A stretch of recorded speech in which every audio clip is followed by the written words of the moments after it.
Defense Subcommittee will come to order.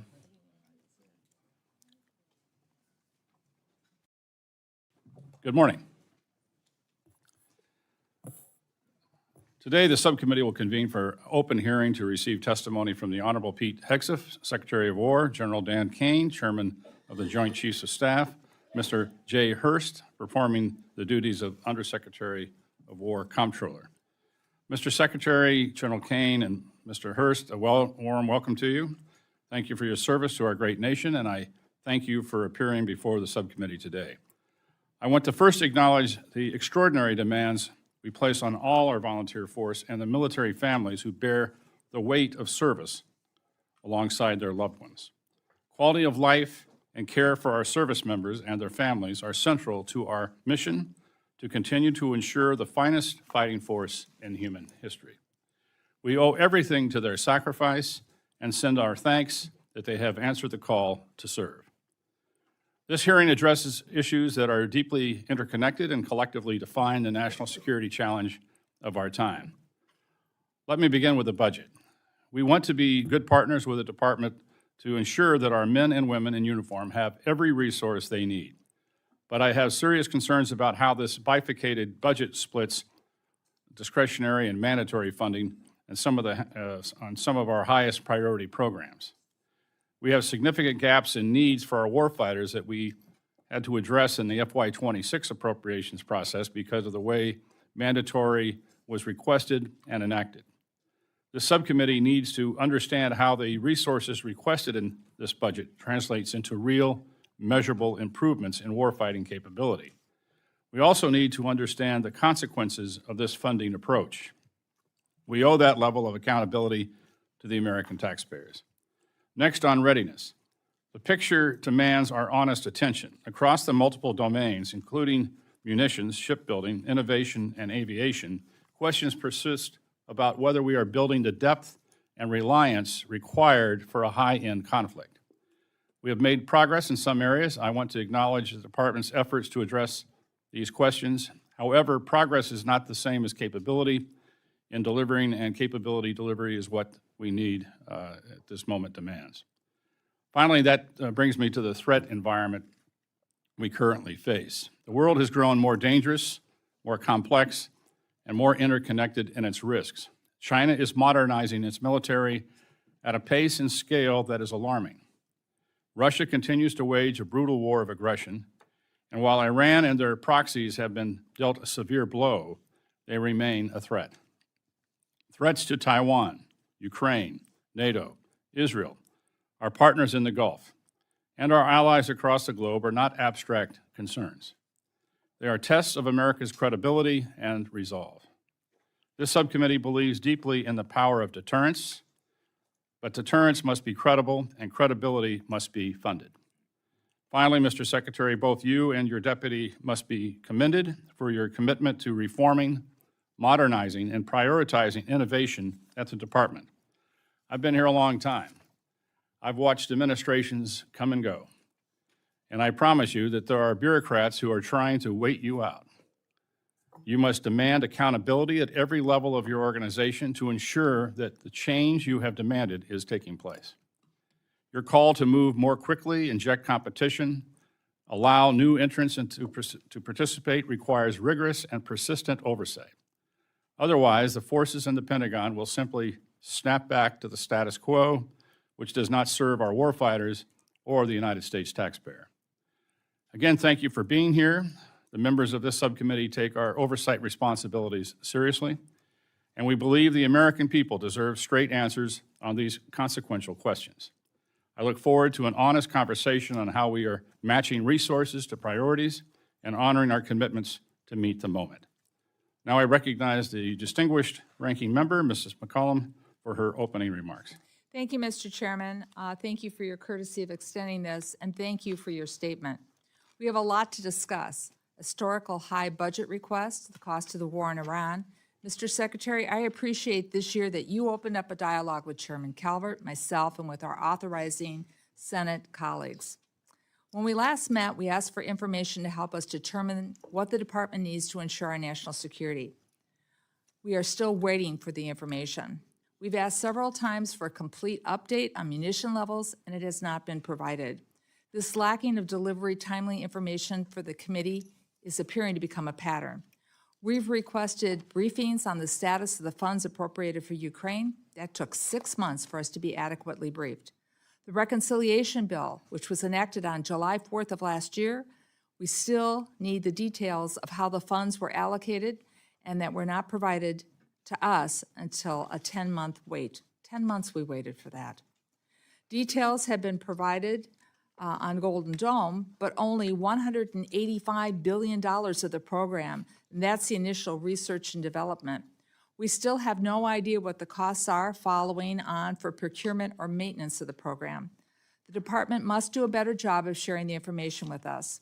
With respect to the war in Iran, Mr. Secretary, I saw your comments in the Armed Services Committee. It was disappointing that you referred to members of both parties as defeatists. I know you won't bring personalities into this at this hearing, and I will not questionize your patriotism, nor will you question mine. But the cost of this war continues to rise as forces remain in the region. The Appropriations Committee has a fiduciary responsibility to the American people, so we will ask serious questions that need to be answered, and that's our constitutional duty. Chairman Calvert and I have asked for a breakout of funding needs for Operation Epic Fury. We need to know the impact of what it's having on the services executing missions beyond the war. The department notified us that the standard fuel price for the services has increased from $154 to $195 a barrel. That's more we have to pay for fuel, then there's less money available for training and exercise that the services need to perform. And the department does not have enough general transport authority to cover these activities without a supplemental. We must understand the department, what it will do if a supplemental is not sent to the Hill or enacted. Now for the 2027 request. The baseline budget of the Department of Defense requests over $200 million over last year's enacted level. When combined with the mandatory funding for defense requests throughout reconciliation, that's an increase of $400 billion, and that includes military construction. Together, that's nearly 44% increase in defense spending over last year. And the President proposes a domestic investment cut of $75 billion, or 10%. These cuts will have an impact on our national security in many ways, particularly cuts to education. The primary concern of the defense budget is that the administration split between discretionary funding and the appropriations control, mandatory funding that we do not control. Mr. Secretary, the administration is taking an enormous risk by asking for $350 billion in priorities through reconciliation. As we told you in our last meeting, reconciliation is not the best way to fund the department. Last year, reconciliation created broken glass, funding holes for vital programs that the appropriators had to fix, and that's why we need the information in a timely fashion. Most of your mandatory funding requests are for what you call presidential priorities: Golden Dome, drone dominance, munitions, the defense industrial base. What the administration submitted to us for these programs was a 28-page document, and that's not enough to properly explain $350 billion in funding. These programs will not be completed in one fiscal year, and they will have tails. That will put our department and our committee in a very difficult situation next Congress. Finally, as the chair did, I want to take this opportunity to thank all of our service members, active duty, National Guard, and Reserve components. They serve with honor and distinction, and I want to especially acknowledge those who have served in harm's way, including those who have fallen and who have been injured in Operation Epic Fury. Their families need to know that we will never forget them and that they have our enduring gratitude and support. Gentlemen, I look forward to your testimony. Mr. Chair, I yield back. Thank you, Ms. McCollum. Before we hear from our witness, I'd like to recognize the distinguished chairman of the full committee, my good friend, Chairman Tom Cole, for any opening comments. Thank you, Chairman Calvert, Ranking Member McCollum, my good friend, Ranking Member Rosa DeLore, and all the members here. And welcome, Mr. Secretary and General Caine, to the committee, and we appreciate all of you. And certainly you as well, Under Secretary Hurst. I didn't mean to leave you out there. I joined Chairman Calvert and members of the subcommittee by saying at the outset of this hearing that the men and women of our armed forces are the finest in the world. They deserve our full support and our commitment to giving them the resources they need that will keep them ready for the fights of today and tomorrow. Without hesitation, I recognize that a strong, agile, and effectively funded defense is not a mere priority, it is a necessity. The current threat environment facing the United States is as serious and as layered as anything I have witnessed during my time in Congress. The convergence of challenges from China, Russia, North Korea, and Iran demands that we all work together with a level of seriousness and urgency that frankly has not always characterized our defense debates in recent years. On the budget, I firmly believe that adequate and stable defense funding is a national imperative, and yet funding alone is not enough. Every dollar must reflect clear priorities, operational effectiveness, and strategic urgency. This subcommittee has a responsibility to ask hard questions about priorities, program performances, and whether the department's acquisition processes are keeping pace with the speed at which our adversaries are moving. To that end, I certainly associate myself with Chairman Calvert's concerns about a bifurcated funding of the Department of Defense. We have questions on the assumption of mandatory funding in the department's request. We need you to be a partner with us on this front. Transparency and communication are critical to ensuring that we are aligned as closely as we can be with your needs. And frankly, I do worry in the future, and I hope you address this in your remarks. This is a second reconciliation package for defense, and that creates cliffs for this committee in the future. At some point, that funding disappears, and we would have a massive increase in discretionary funding to sustain it. So how we do that going forward, when we do that, is a major concern for this committee, certainly for me personally. I also want to speak directly about the issue of our allies and partners. American power is most effective when it's exercised in concert with like-minded nations who share our interests and our values. As we look back on 250 years of our exceptional history, the truth of that statement is apparent over and over. From those who stood by us in our fight for independence to the shared mission against evil during World War II, tyranny falls when free nations stand together. America first has never meant America alone. American strength is not diminished when allies shoulder their share. It's multiplied, and we must continue to sharpen our strategic advantages. And I commend you for working to make sure that our partners are beginning to step forward.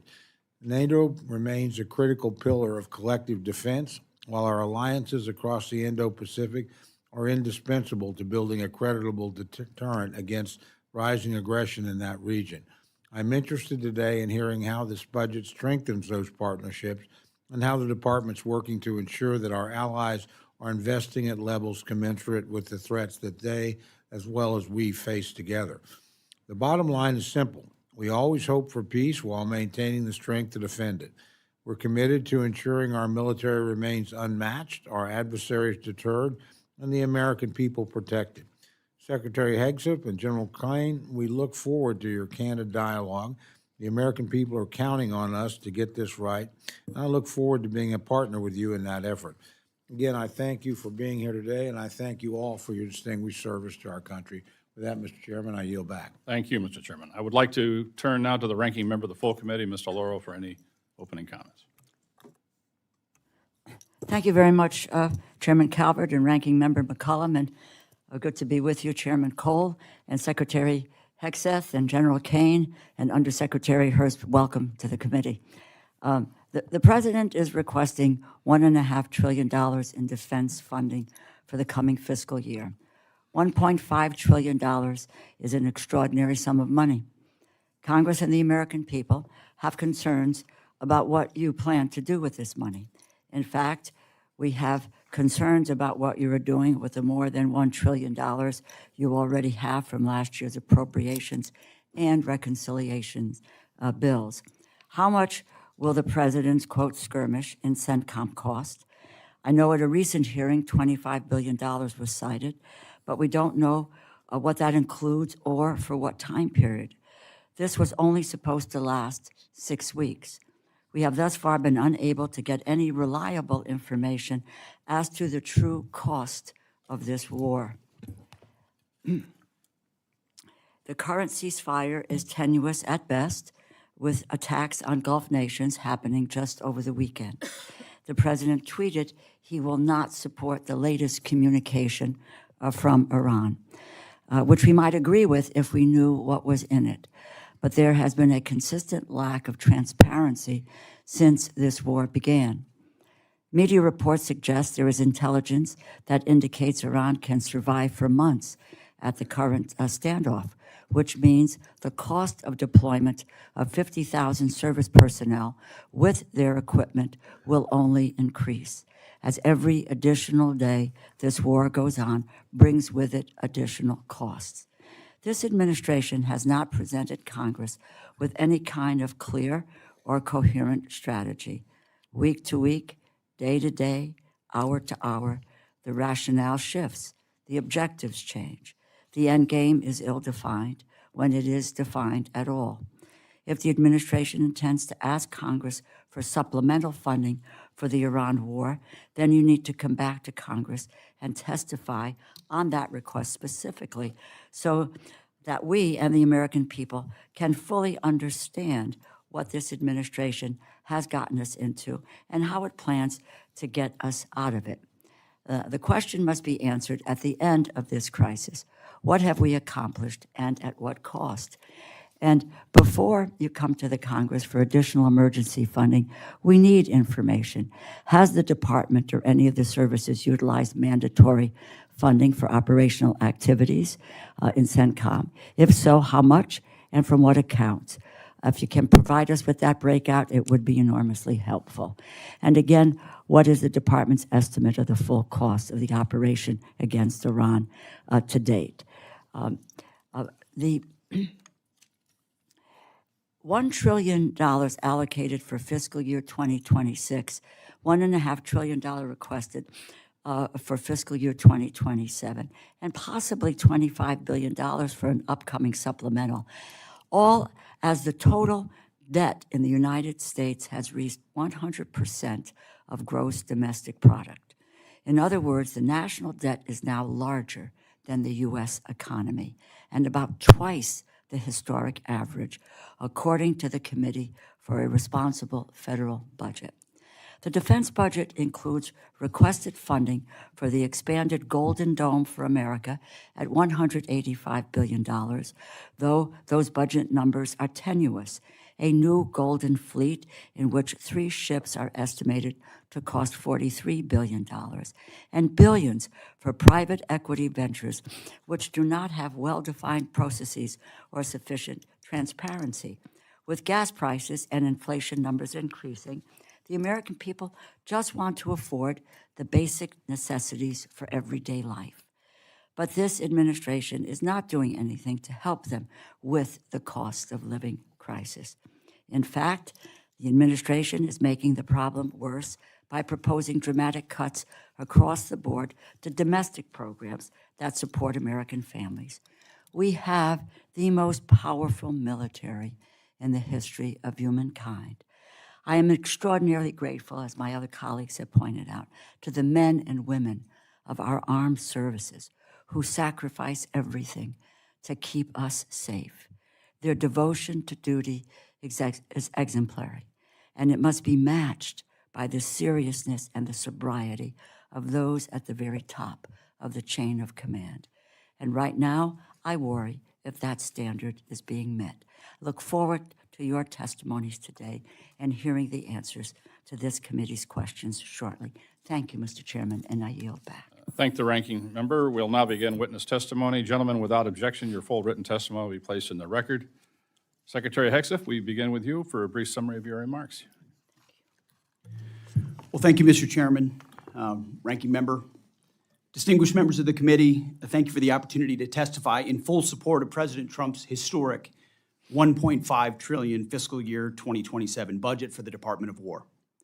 The President's budget request reflects the urgency of the moment, as was mentioned by many, addressing both the deferment of longstanding problems as well as positioning our forces for the current and future fight. I'm honored to appear alongside General Dan Caine, Chairman of the Joint Chiefs of Staff, and Jules Hurst, our Chief Financial Officer. And I'd like to start by thanking this committee and Congress for your partnership in securing the investments needed for a stronger and more secure America. A nation's ability to build, to innovate, and to support the critical needs of its warfighters at speed and at scale is the foundation upon which its survival rests. However, upon taking office on January 20th of 2025, President Trump inherited a defense industrial base that had been hollowed out by years of America Last policies, resulting in a diminished capability and capacity to project strength. Offshoring, outsourcing, cost overruns, degraded capabilities. Under the leadership of President Trump, our builder-in-chief, we are reversing this systemic decay and putting our defense industrial base back on a wartime footing. Urgency informs everything we do at this department. We are rebuilding a military that the American people can be proud of, one that instills nothing less than the unrelenting fear in our adversaries and confidence in our allies. We fight to win in every scenario. The $1.5 trillion budget request put forward by the President will build upon the historic $1 trillion FY26 top line and will continue to reverse the 4 years of underinvestment and mismanagement of the Biden administration.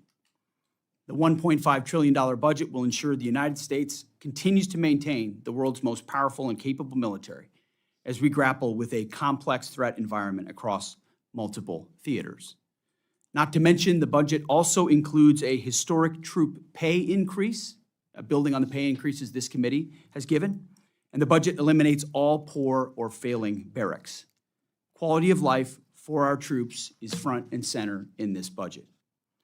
By supercharging our industrial capacity and transforming how the department does business, we are restoring American commercial dominance at a pace unseen in generations, transforming the defense industrial base from the broken, slow-moving systems of the past. We have flipped the Pentagon acquisition process from a bureaucratic model to a business model, decisively moving from an acquisition environment paralyzed by bureaucratic red tape into an outcomes-driven organization focused on delivering the most for taxpayer dollars. And Mr. Chairman, you're right, it's a war of attrition against the Pentagon bureaucracy every single day, and we intend to win it. Over the past year, through historic multi-year procurement agreements, smart business deals, we have sent ambiguous demand signals to our industry partners to build more and build faster. The result has been a surge, a revitalization of our great American factories and massive reinvestment in the skilled American workers who serve as the industrial muscle behind our warriors. Let me briefly provide you with some concrete high-level metrics of what we've accomplished over the last few months. These are announced new facilities and investments to support American warfighters.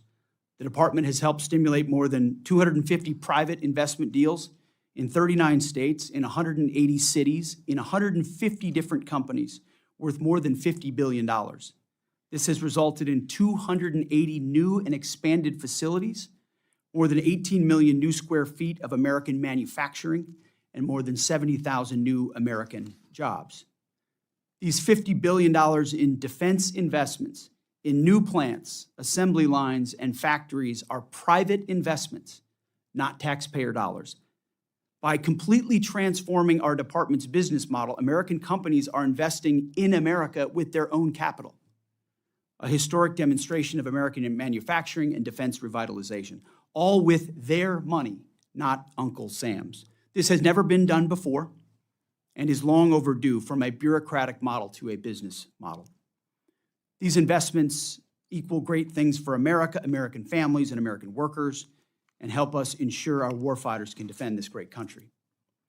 Together with the help of the policy updates and appropriations passed by Congress, President Trump's War Department has begun to turn the lights back on in manufacturing towns across this country to forge a lethal arsenal of freedom. Where our critical supply chains are threatened, the Department of War has acted decisively to inject capital, stimulate production, and prevent adversarial exploitation. We are firing up the American economic engine at every level of the defense industrial base. Every policy we pursue, every budgetary item we request serves to ensure that this department remains laser-focused on increasing lethality and survivability of our fighting force from the front lines to the factory floors. This is admittedly a historic budget. It is a fiscally responsible budget, and it is a warfighting budget. Under President Trump, we are restoring the unbreakable might of American manufacturing that we will need for generations. We are providing for our warfighters, and we are putting the people and interests of this country first. May Almighty God continue to watch over all of our troops, and may we honor the legacy of those brave Americans that we've lost. That is our sacred mission that we will continue to execute on. Thank you again to this committee for your partnership, and we look forward to answering your questions. Thank you. Thank you, Mr. Secretary. General Caine, you're now recognized for your remarks.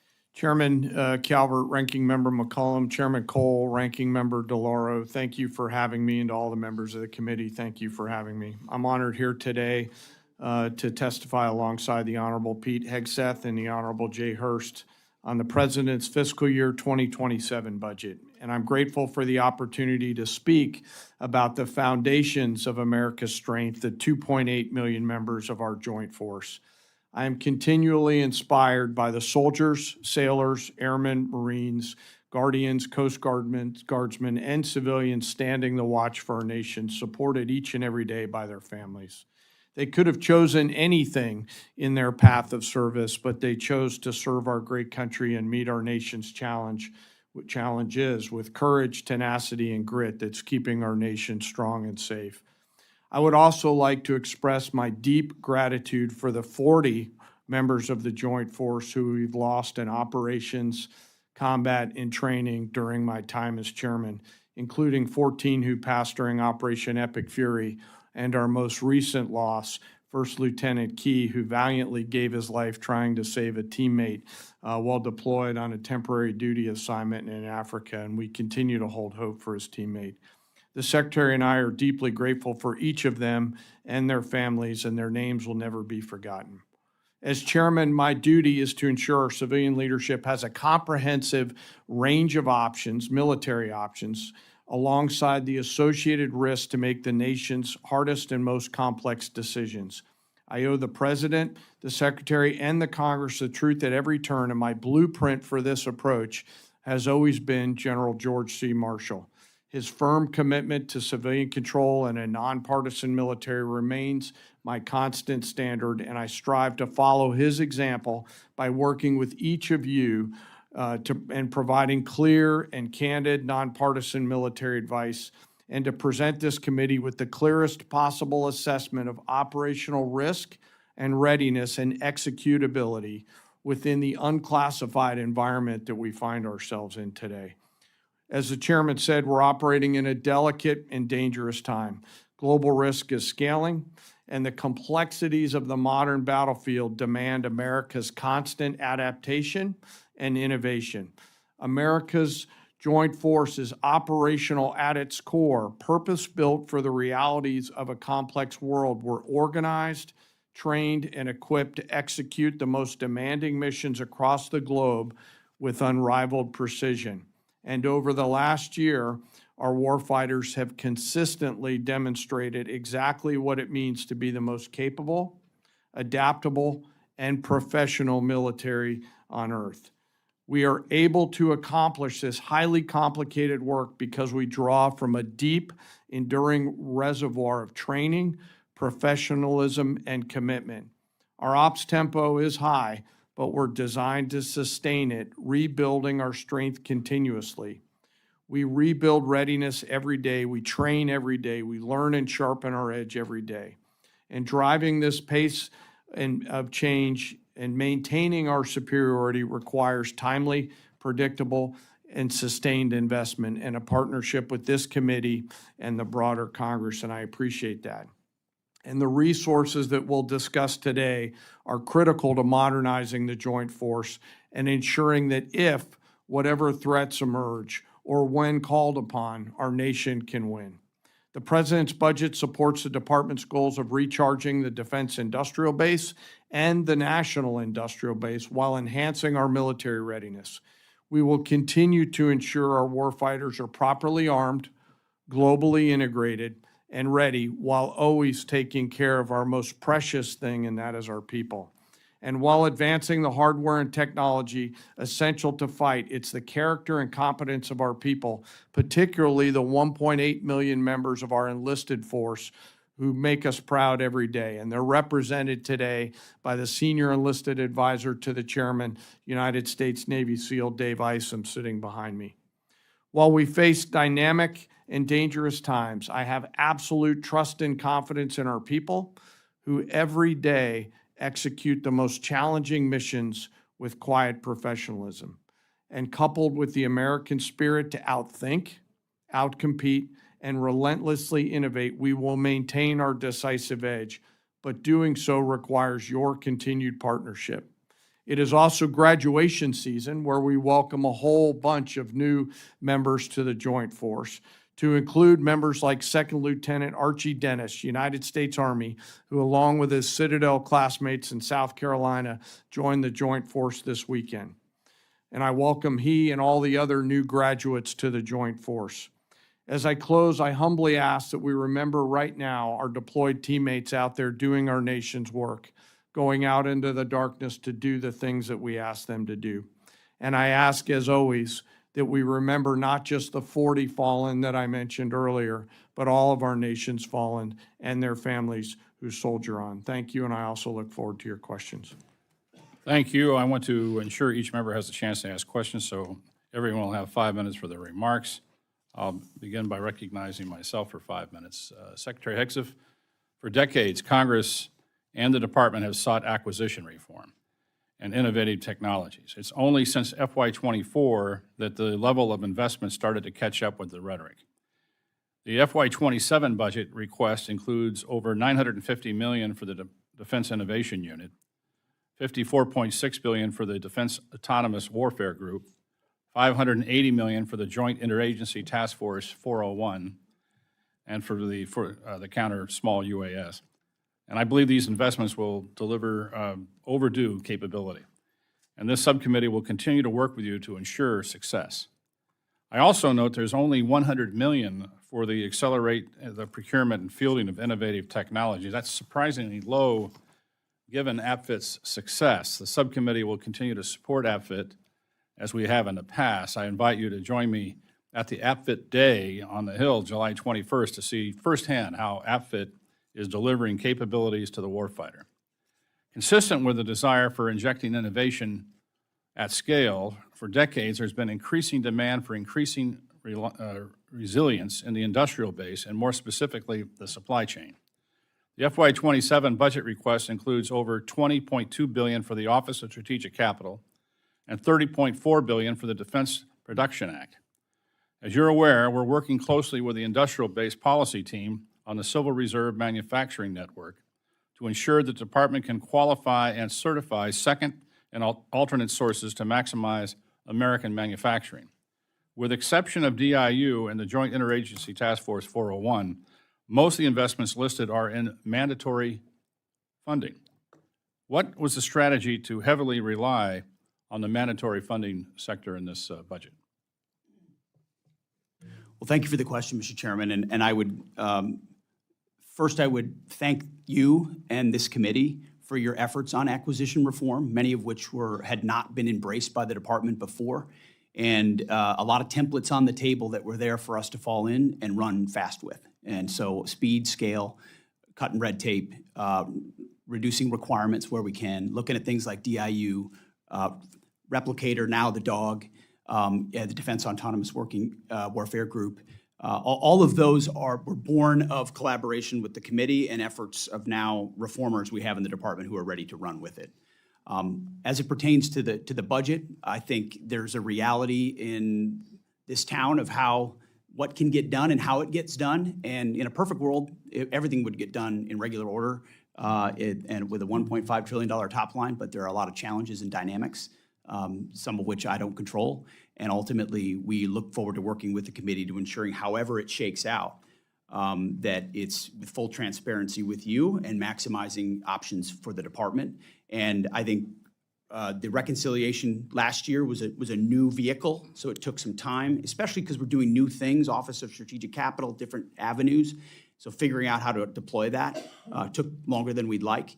but we're committed to ensuring this year, with that as a vehicle, a part of it, that we do it in concert with you to ensure the most important things, whether they're in that or in regular order, are included in the budget.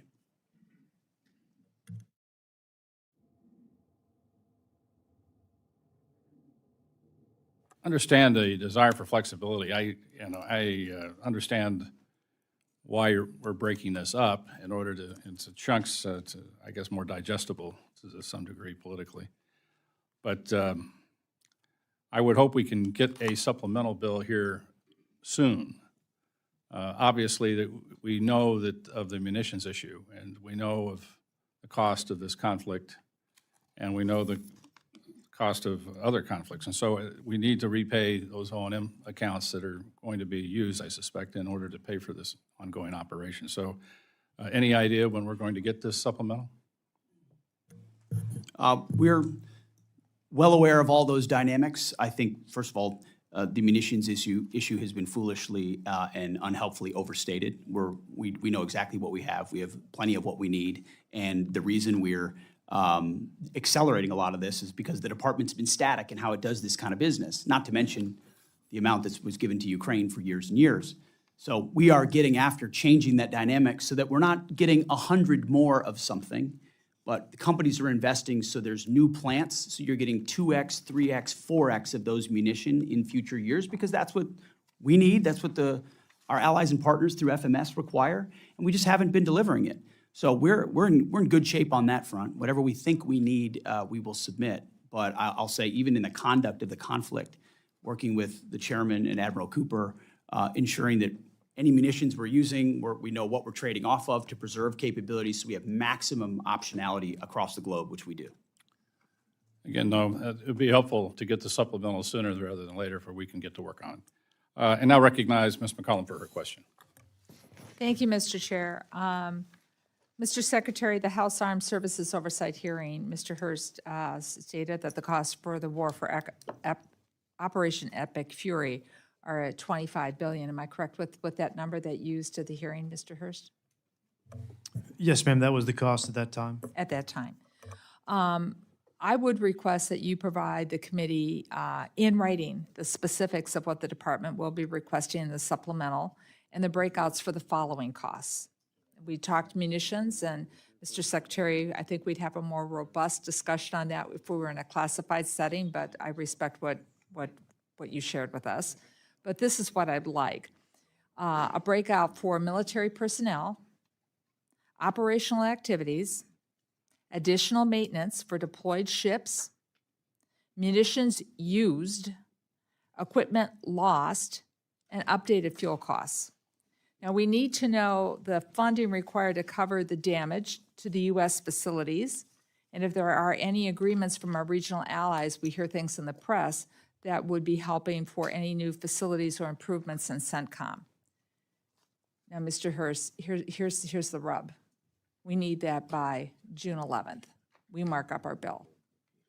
And some of these are not new asks, but I thought I'd drill down and be just a little more specific for you. So I know you're going to do your best. We'll take the homework assignment in pieces.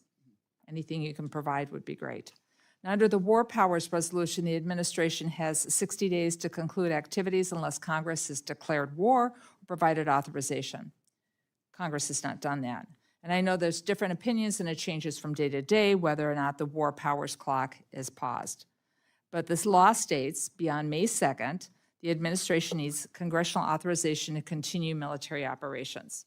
And the president just recently said yesterday that Epic Fury is not over. Military operations have continued. We have a naval blockade, and both sides are exchanging fire. And they did so over the weekend. Speaker Johnson, in my opinion, should put an authorization on the floor this week.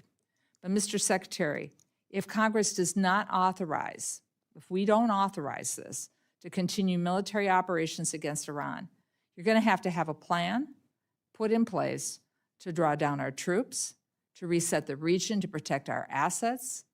I'm wondering, and that might be in a classified situation, but could you provide this committee with Plan B? Because if we go there, we're going to have to reset our budget after June 11th if the War Powers Act, in my opinion, should be invoked and it comes to Congress. But we don't know what the outcome would be. Do you have a plan B? Ranking Member, I would say we have a plan for all of that. We have a plan to escalate if necessary. We have a plan to retrograde if necessary. We have a plan to shift assets.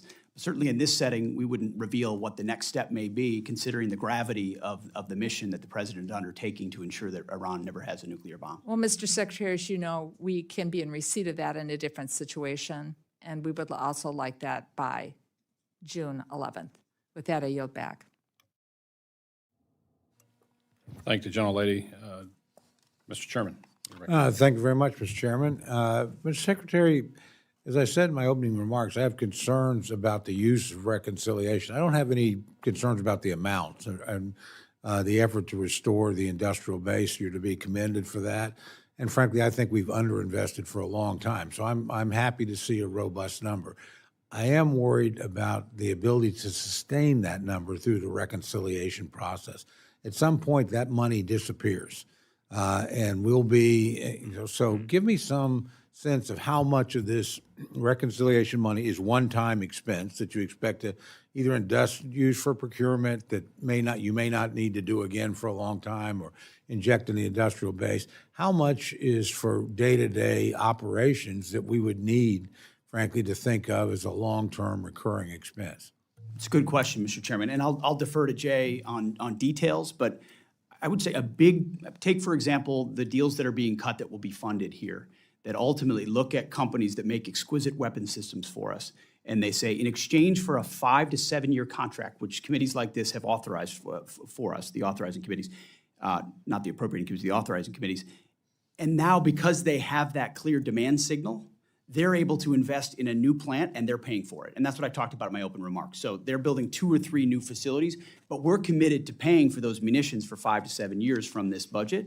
And ultimately, but the nice part is we're saving money because there's no inflation. It's at the cost of it today, even when we buy it 7 years from now. And that's why you're seeing a $331 billion in munitions as part of this budget. There's a rocket fuel component to this, given the underinvestment that exists inside this budget.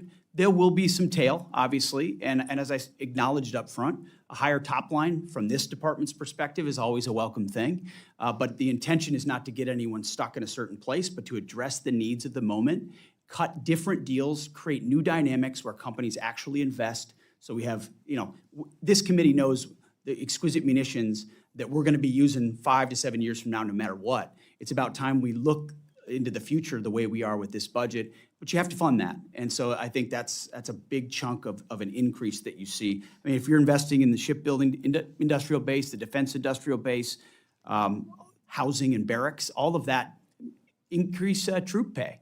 We're looking at increasing the top line of the entire force by 50,000 troops. That's an investment into the future. So I would acknowledge that a lot of this does have follow-on cost, but some of it is something we're going to pay for now and benefit from in the future. But Jay, I would defer to you.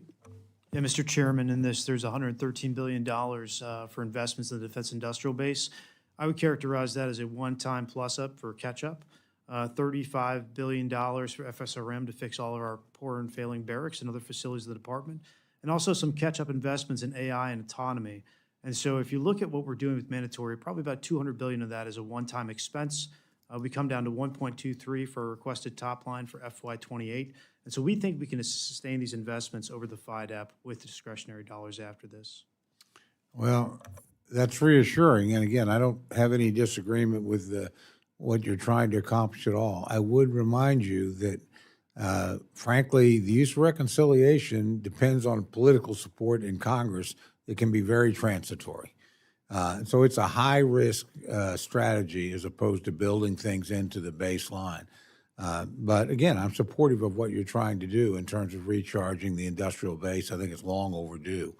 Let me ask you a specific question, and you may want to get back to me on this, I don't know, but we've had some discussion over, we lost one E3 on the ground. Thank goodness. It looks like no crew loss. This committee's been interested in investing in the E7.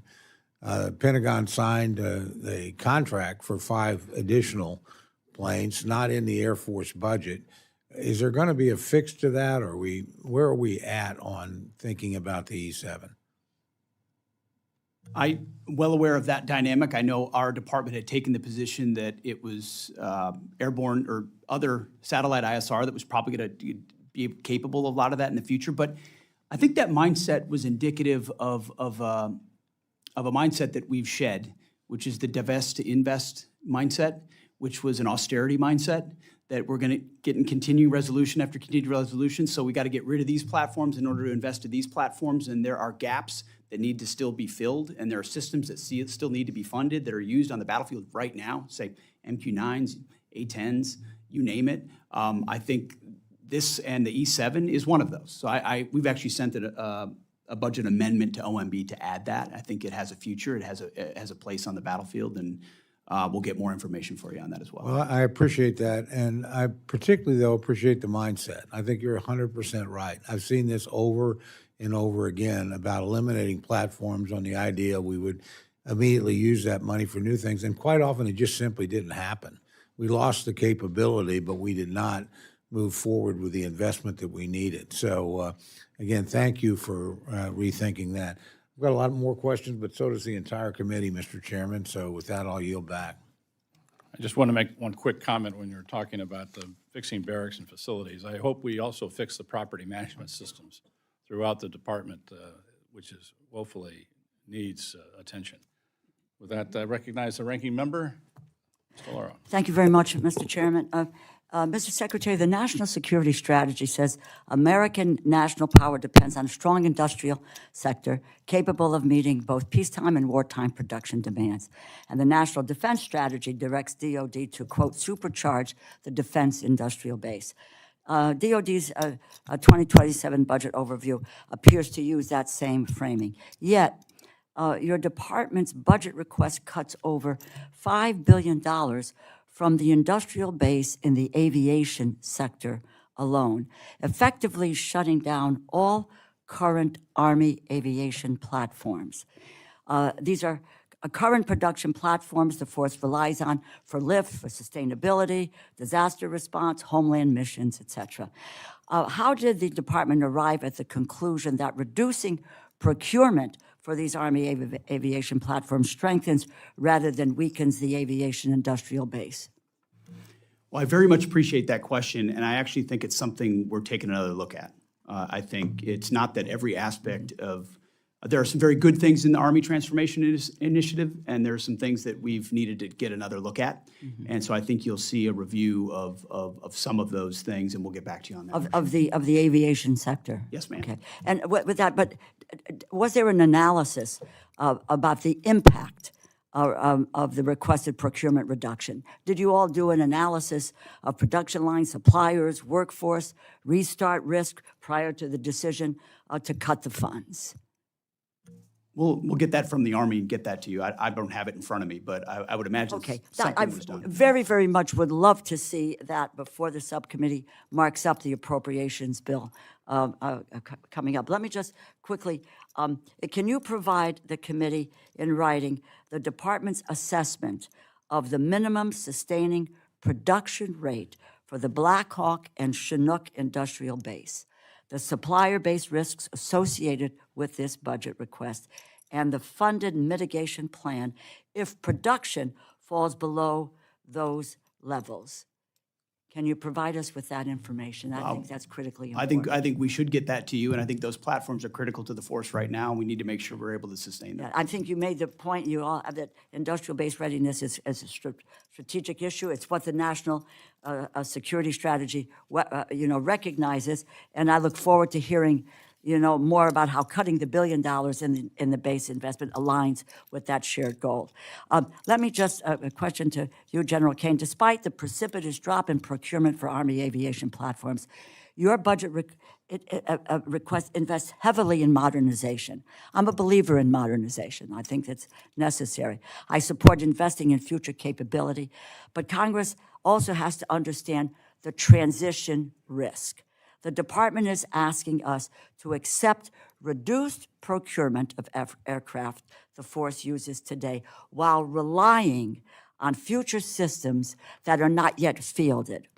And General, from a joint force readiness perspective, what is the department's plan to avoid a mobility, lift, sustainment gap if current aviation capacity declines faster than replacement capability arrives? What are the decision points where the department would revisit the reductions if future vertical lift schedules slip, if costs rise, or operational demand remains higher than expected? Well, Ranking Member, I appreciate the question. And anytime we're looking at military options to our political leaders, we do bake in and can carefully consider that transitional risk because it links back to risk to force, our military forces, and risk to missions. And as we look forward over the life cycle of this budget and beyond into the FIDEP, you know, we're always looking at the evolution of those operational plans and then the decision points along the way to make sure that we can match the combat capability and capacity required to achieve the desired effects that are baked within those operational plans across the COCOMs. And I commend the Army, who's looking closely at the two platforms that you're most interested through your line of questioning, and the work that Undersecretary Obadal has been doing to look at rotary wing lift requirements as we move to the future. But in the end, we have to have mobility on the battlefield. It has to be survivable in the conflicts and engagements that we'll have, and so we remain very closely focused on those requirements. Well, I appreciate that, and my only concern is not whether modernization is important, but I understand with some of those efforts that we are looking for a future date is next year, the year after, or so forth, because it's not been fielded. But what we need to take a look at, and I think you understand this, is whether the department is managing this transition in a responsible way. In my view, what we cannot afford to do is to create a near-term aviation gap. We weaken the supplier base and then ask the Congress to come back and rebuild that capability and that capacity at a greater cost. Because when you destroy the infrastructure, it's very, very difficult to bring that back and the skilled workforce that it takes to deal with that. So very clearly, this information, and if you can supply this to our committee, would be very, very helpful in our moving forward. I yield back, Mr. Chair. Thank you, General Leader. Mr. Womack. Thank you, Mr. Chairman. You know, you thread a very difficult needle in that, and there's been a lot of comments made, and I associate myself with a lot of these comments on the fact that here we are trying to figure out a base budget at the same time of a supplemental and at the same time talking about reconciliation in order to be able to meet the needs of the joint force going forward. And my friend, the ranking member of the full committee, talks about capability gaps. When you have to do it this way because of the lack of certainty and the political dynamics around this dais and, of course, throughout Congress, there are going to be gaps in capability. Is that correct, Mr. Secretary? I mean, we do everything we can to try to minimize that by planning what could play off against something else, but inevitably there are places where we have to make adjustments. You're right, sir. I want to get somewhat parochial here for just a minute on the subject of our reserve component, and this question would be for General Caine. Last month, 22 adjutants general, all of those who command fighter units in their state, signed a letter to Congress calling for multi-year procurement authority to buy between 72 and 100 new fighters annually. 13 of 24 fighter units lack recapitalization plans. On the Army side, all of our states suffer from a lack of reimbursement for responding to the call of their communities. Between fiscal 20 and fiscal 24, over $71 million was paid by states to the Guard, but the Guard never saw that reimbursement. As you may know, any non-federal entity reimbursing a federal entity causes the funding to go to the Treasury, and NGB never sees that reimbursement. Our Guard is paying to respond to a disaster out of O&M funds, then having to pay more to maintain it. As the primary combat reserve for our active force, the Guard continues to play an outsized role in the nation's defense. In fact, General Nordhaus recently said that our National Guardsmen are fully integrated as part of the joint force in Operation Epic Fury. So here's my point. The Guard and Reserve are being asked to do more. Epic Fury, Midnight Hammer, border security missions, domestic deployments, and the many all-hazard responses across the 54. They are as much in the fight as the regular component. So, what is the department's plan to ensure that the Guard and Reserve are recapitalized, maintained, and reimbursed at a pace consistent with their operational role in the national defense strategy? Sir, I'm assuming that question's coming to me since you're looking at me.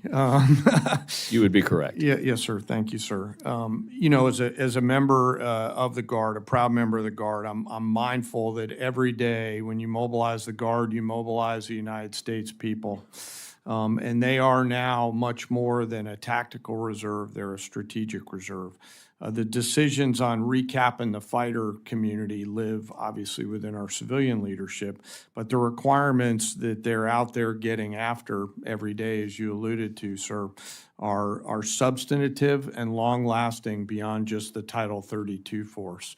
What I'm always inspired by is the professionalism of the Guard and the reserves, who get more out of an airplane than one might think. I mean, I go out there to Andrews often and still get to fly, and my crew chiefs are master sergeants and senior master sergeants who've been on a particular airplane for a long, long time. So they'll continue to force extend that capability due to the professionalism that they have. It doesn't mean we don't have to take a hard look at recap and make sure that the fourth generation airplanes are on a pathway to fifth and sixth gen as the department continues to look at what we're solving for.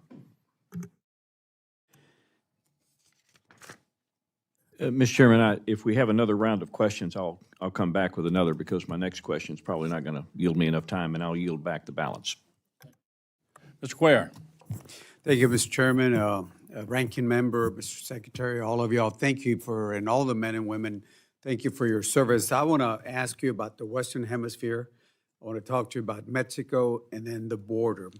First of all, thank you for the work that y'all are doing in the Western Hemisphere. I've always said that we're looking at other parts of the world.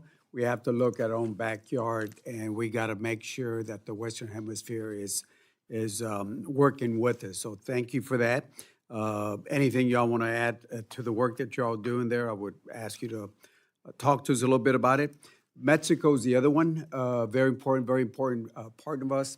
Congressman Michael McCall and myself were down there. We pushed for the Special Operation Forces, SEAL, to do training exercises. And for the first time, we actually have military forces in Mexico, which is very unique. And again, congratulations on that. If you can tell us what they're doing, and we need to see more of that. We also have, talking about the Guard also, we have I believe the California Guard is now, for the first time, a partnership with Mexico. We've been pushing, I've been pushing Texas, but California got there before we did, but that's good. And talk a little bit about that. Also on the border, I want to thank you and the men and women of Joint Task Force Southern Border for the work that they're doing on the homeland. They're in my area, Laredo and other places.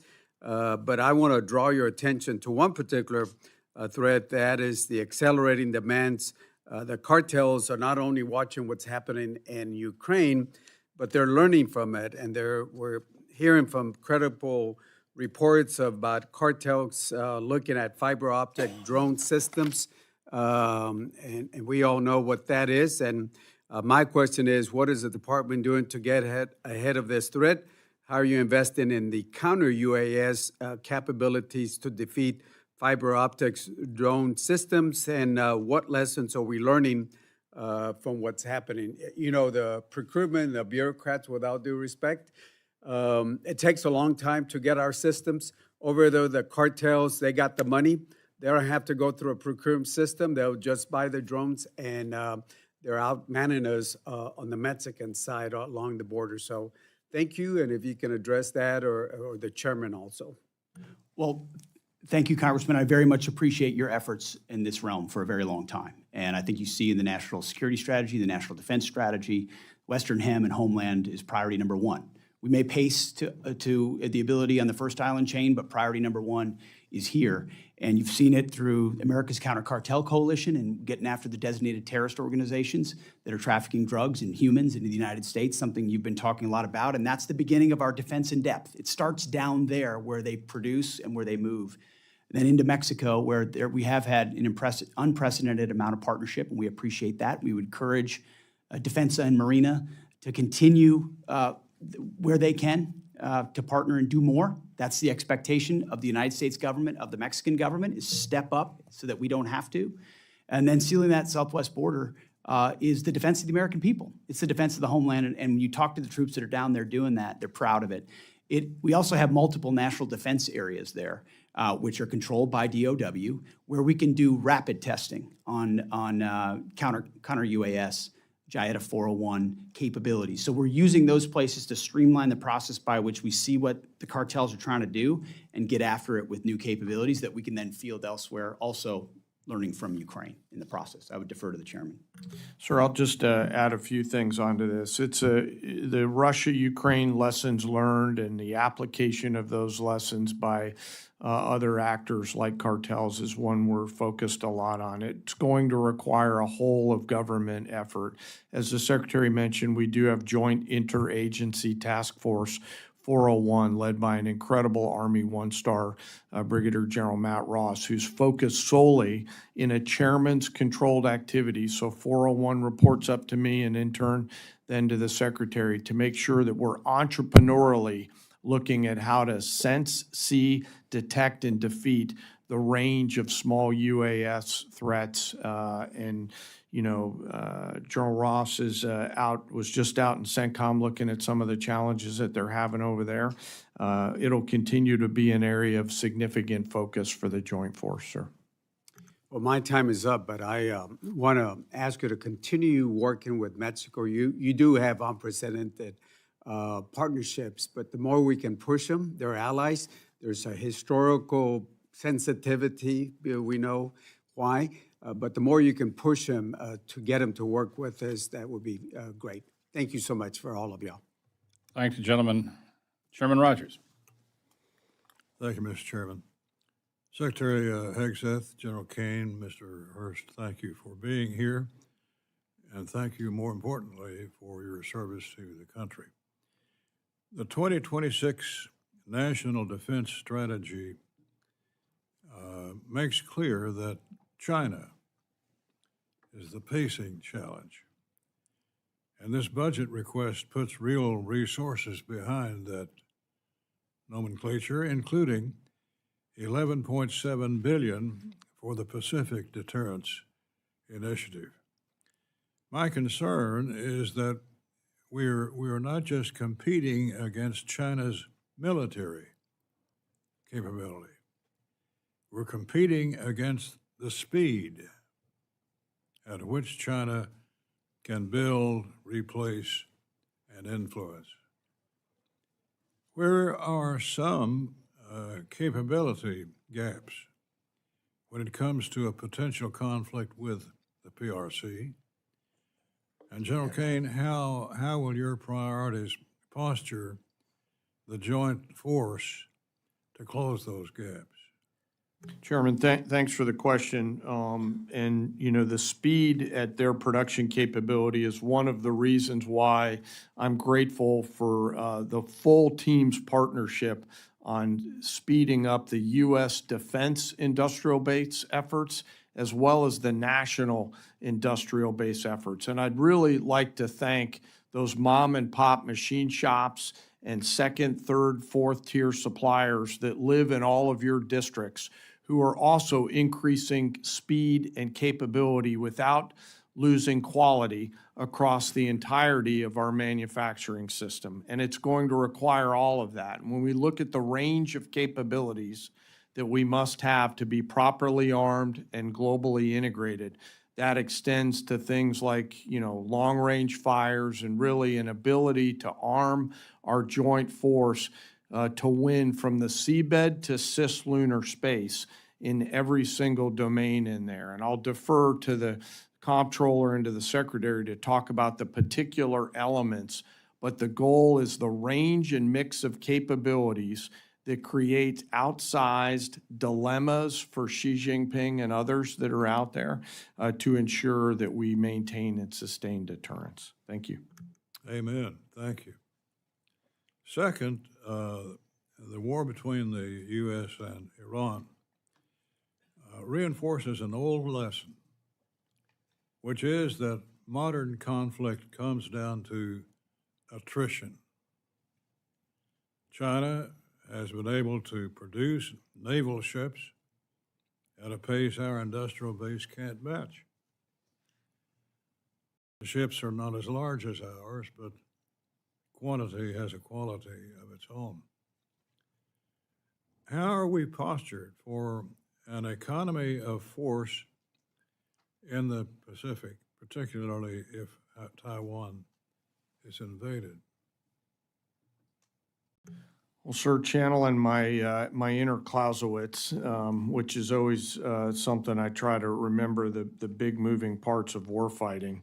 You know, we're not really doing economy of force work in the Pacific. As you alluded to, sir, and others have, it's our primary focus. And so on a daily basis, we come to the Secretary with a range of military options across the world so that he and the President can carefully consider those military actions and associated risks. It all comes back to the budgetary tools that you'll hopefully give us and the authorities to achieve those capabilities. And as we look, for example, at shipbuilding, which you talked about, I'm grateful for the work that the Navy is doing to scale that effort to ensure that we offer and continue to offer those range of options to our civilian leaders here in the United States.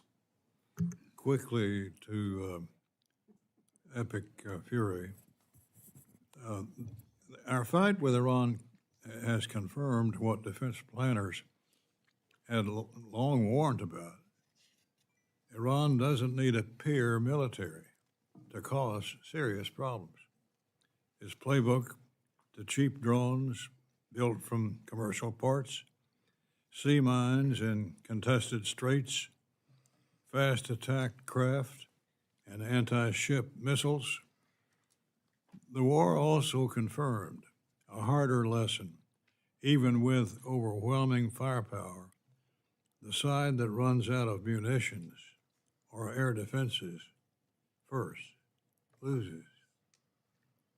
Are we, Mr. Secretary, are we secure in that point? Absolutely. And we are winning, have won every component of what we fought in this conflict. Iran knows that based on the incredible degradation of their capabilities, and which is why we saw them wanting to come to the table. How this gets resolved will be on our terms, on President Trump's terms, and we have all the munitions and capabilities necessary to enable that. Thank you. Yield back. Thank you, gentlemen. Mr. Aguilar. Thank you, Mr. Chairman. Thank you all for being here. Mr. Hurst, on April 29th, as you indicated to the ranking member, you said that the Iran war had cost $25 billion in total. You reaffirmed that today. Do you have any other updated costs or projections since that testimony that you've given? Outside reporting estimates have indicated that the war costs could be $1 billion a day. Do you have anything to share? Yeah, thanks for the question, sir. So at the time of testimony in front of the Ask, it was $25 billion. But the Joint Staff team and the Comptroller team are constantly looking at that estimate. And so now we think it's closer to 29. That's because of updated repair and replacement of equipment costs and also just general operational costs to keep people in theater. Thank you. I appreciate that. Mr. Secretary, when can you share more formal accounting on the costs of the war with Congress and with this committee? We'll share what we can. I think we've updated on that number this morning, but when it's relevant and required, we will share it. I think this would be the format that it would be required. Mr. Secretary, on that same day, April 29th, you testified that the current ceasefire meant that the 60-day calendar with the War Powers Resolution was paused.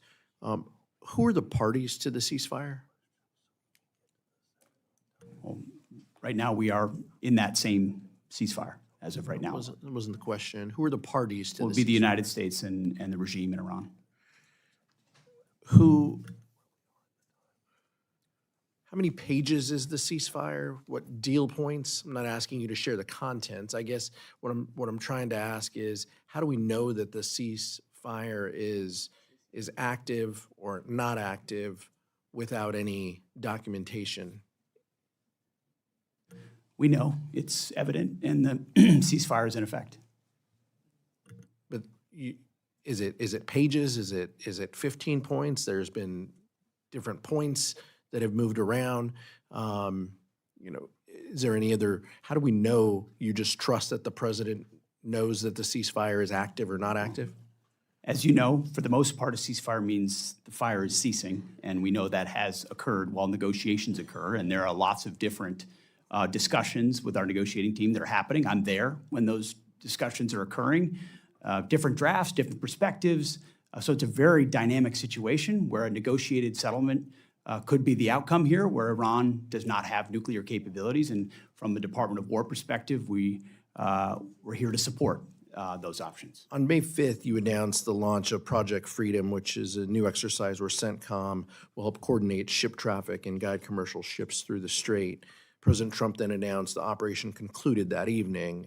Now it seems that we may be revisiting that. Can you give us the latest on Project Freedom? Well, as it pertains to battlefield options, we don't disclose those types of things. But ultimately, as the president stated publicly in his truth, at the request of the Pakistanis and given the options in the negotiation, it was paused, and it's an option we could always recommence should the commander-in-chief want us to. Is the theory to create more ceasefires or more projects just to evade the War Powers Act? The theory of the entire case is to prevent Iran from having a nuclear weapon. And if that has to be done kinetically and militarily, the Department of War is locked and loaded and ready to do that.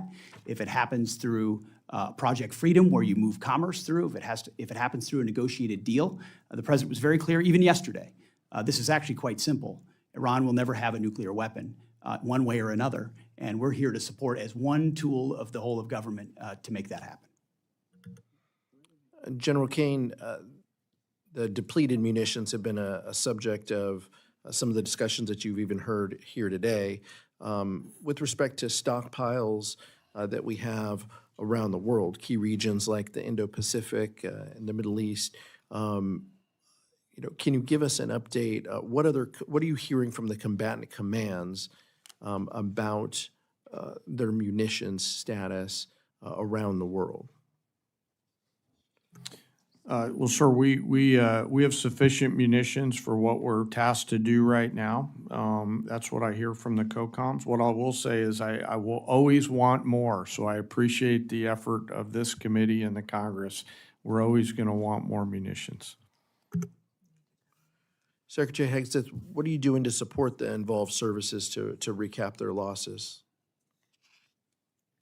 We're submitting a $1.5 trillion budget that'll remake the department and ensure that every warfighter in the future has exactly what they need, and we're never in a fair fight. And I take issue with the characterization that munitions are depleted in a public forum. That's not true. And ultimately, we have all the munitions needed to execute what we need to execute, and we're going to ensure that we supercharge that going into the future. I think you've heard differences from both sides of the aisle on that point. Yield back, Mr. Chairman. Thank you, gentlemen. Judge Carter.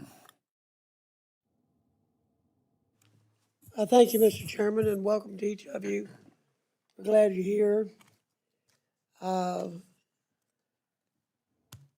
off with something I'm concerned about.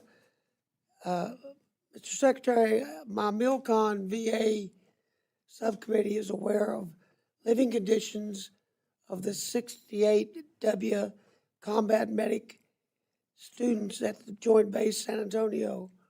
Frankly, they're very unacceptable and quite unlivable.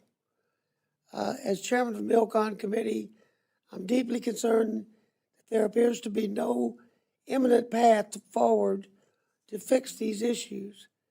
What actions is the department taking to improve these living conditions and ensure our soldiers receive safe and dignified housing, not now and not in the years to come?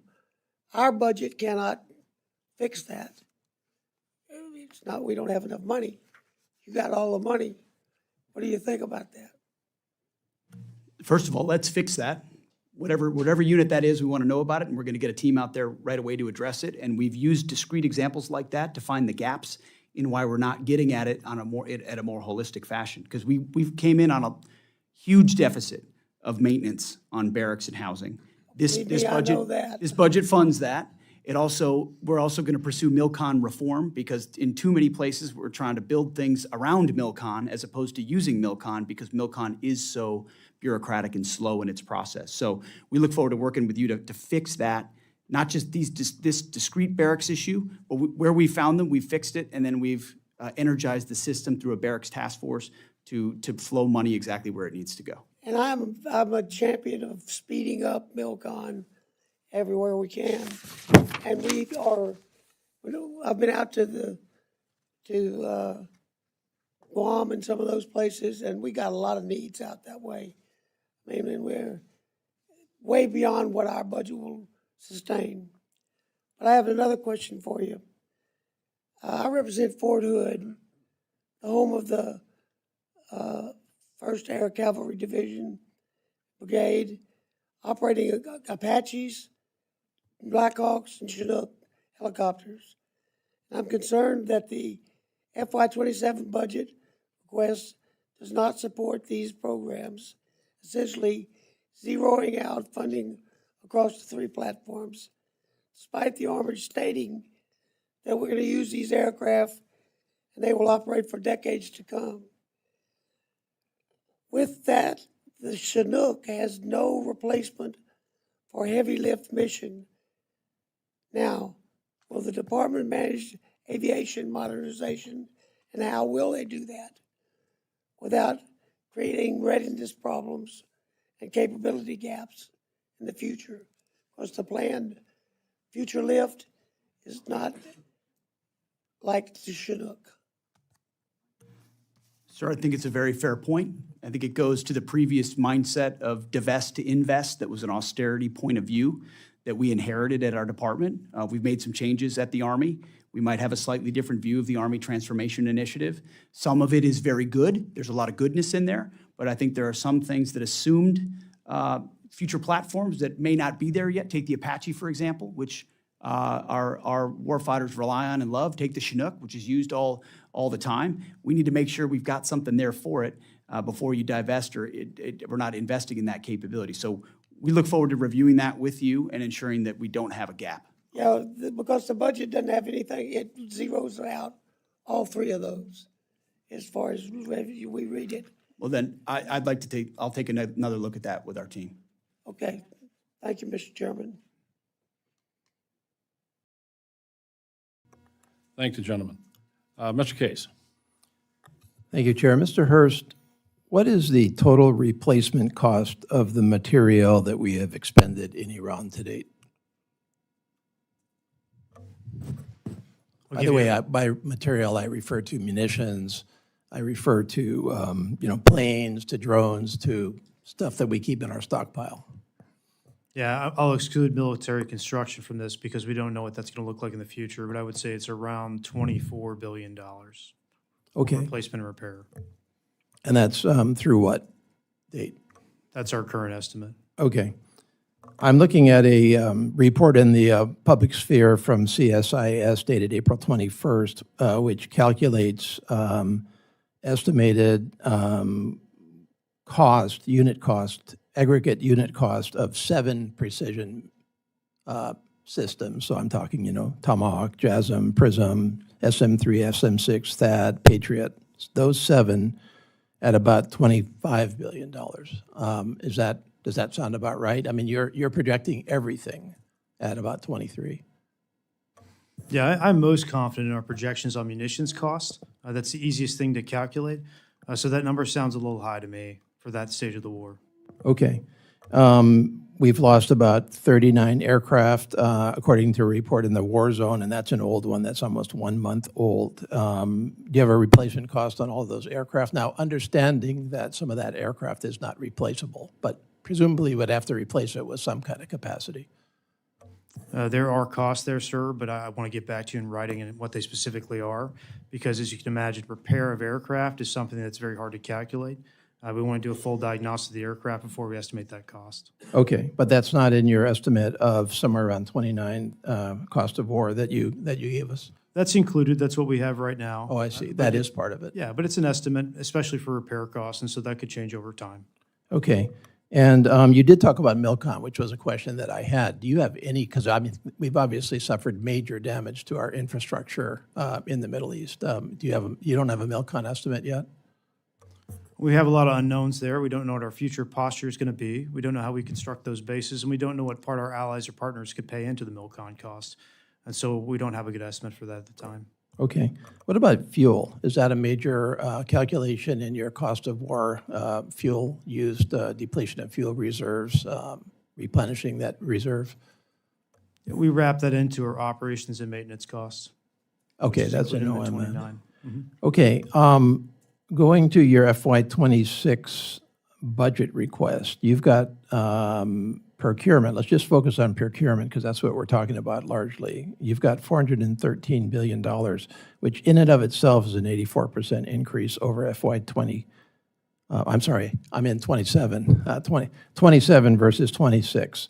And you have 38% of that total procurement request in reconciliation.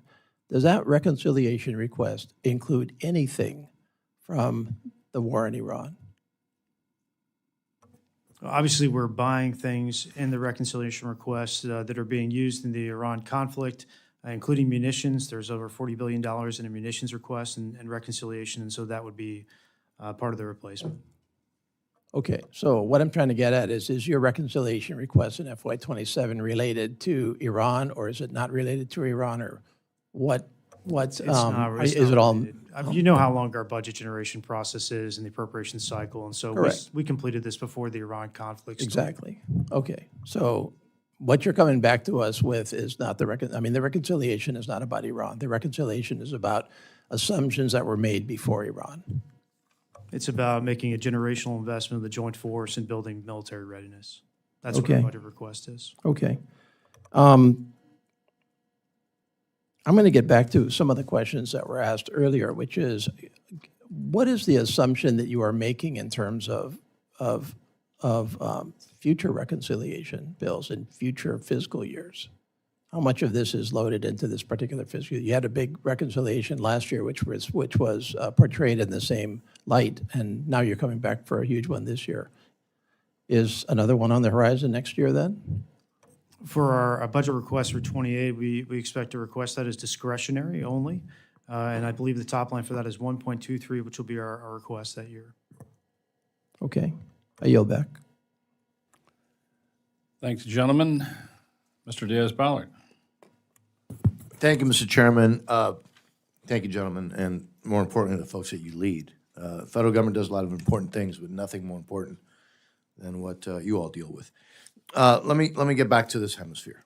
I'm very, very grateful that the administration is finally really focused on the Western Hemisphere, and it's actually going to show. We're going to be able to show that it's saving American lives.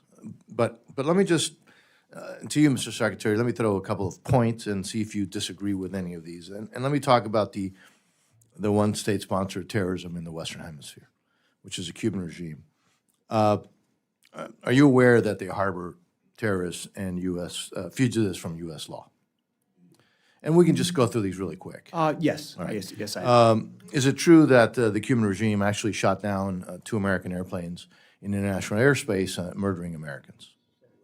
I can't recall the precise year, but I believe that is the case. Is it true that that Russian spy ships and warships, including the nuclear sub Kazan, have repeatedly used Cuban ports? That is true, Congressman. Is it true that the site of the Russian Signet complex in Lourdes has once again become a hub for Russian intelligence within Cuba? Well, we've long been concerned that a foreign adversary using that kind of location that close to our shores is highly problematic, yes. And is it also true that now the Chinese also are there? I wouldn't want to reveal anything that should be classified, but we don't want foreign adversaries attempting to use that island. Well stated. Are you aware that, well, you're obviously aware that Cubans, intel people and military folks have been sent around the world because your folks confronted them in Venezuela. But are you also aware that according to Ukrainian intelligence, there are thousands of Cubans fighting for Russia in Ukraine? I was not aware of that particular fact, but I am well aware that Cubans have been around the globe to include attempting to defend Maduro in Venezuela. So that is something they've done for a long time, yes. You're also aware, Mr. Secretary, that, well, even stated by U.S. intelligence, even during the Biden administration, the Trump administration, the previous administration, the Obama administration, that Cuba has been designated as one of the 4 most advanced espionage operations against the United States, and that they share intel with other adversaries of the United States. That all very much sounds right, sir. And again, we're not in a classified setting. So I'm just considering all those issues and others that we could talk about in a classified setting. Do you believe that the Cuban regime possesses a national security threat to the United States? I do. Let me now focus on Iran, as I have a little bit of time left over. Mr. Secretary, you've been very clear what the goal is. But the goal that you're saying is not the goal that just this administration has had vis-a-vis Iran. It's been the goal of multiple presidents of the United States, right? Iran cannot have a nuclear weapon. But I'd like to also ask you about Iran's offensive ballistic missiles and their offensive drones and their use of terrorism. Are those also issues that would be factors in a negotiated settlement with Iran? Because I don't have to tell you that there have been negotiations ad nauseum with Iran. The Iranians continue to cut deals, and yet they violate those deals.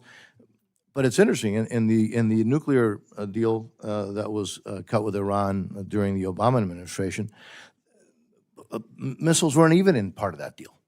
As horrible as the deal was dealing with the nuclear issue, nor was terrorism. And I'm just hoping that those 2 issues, not only the nuclear deal, which is paramount, but offensive ballistic weapons, missiles, and we saw one that now has a capability of traveling rather far, and also their spread of terrorism. I hope that those also would be factors in any resolution to this issue in Iran, with Iran.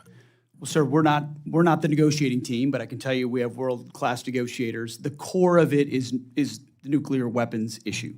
Those other factors are always a factor. Understanding that Iran has effectively tried to use the North Korea strategy with such overwhelming capabilities conventionally that no one would dare prevent them from pursuing a nuclear weapon. And it took President Trump to have the courage to make that historic decision. And hopefully we can get that across the finish line with negotiations, which are ongoing right now. Mr. Chairman, my time is up. I yield back. Thank you, sir. Thank the gentleman. Ms. Lee. Thank you, Mr. Chairman. Secretary, Undersecretary, and General, thank you for being here. Secretary Hegseth, about 11 years ago, U.S. Air Force veteran Sergeant David Crete, who served at the Nevada Test and Training Range, realized for the first time that the health problems he'd been experiencing were not an isolated incident, but matched the health problems of many other veterans who had served alongside him at NITR. He was sitting in his backyard reconnecting with 8 of them and asked them, does anyone here have tumors? And 6 of 8 of them rose their hands and then proclaimed that even some of them had children with tumors.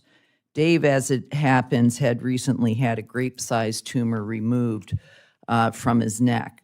3 years ago, he came to Washington when the VA had refused to provide him the kind of benefits and coverage he had earned and which he needs from the VA because of his Department of Defense would not provide the agency with his records of his NITR service. I helped introduce a bill 2 years ago and have been fighting on his behalf ever since. What is most frustrating about this fight is not that the federal government doesn't recognize these health impacts of their service. In fact, Congress 26 years ago provided a law providing medical coverage and compensation for the Department of Energy employees who served in the very same location that Dave Crete and his colleagues had served in. Instead, their fight is against the Department of Defense red tape, which you have been committed to fighting. Thank you.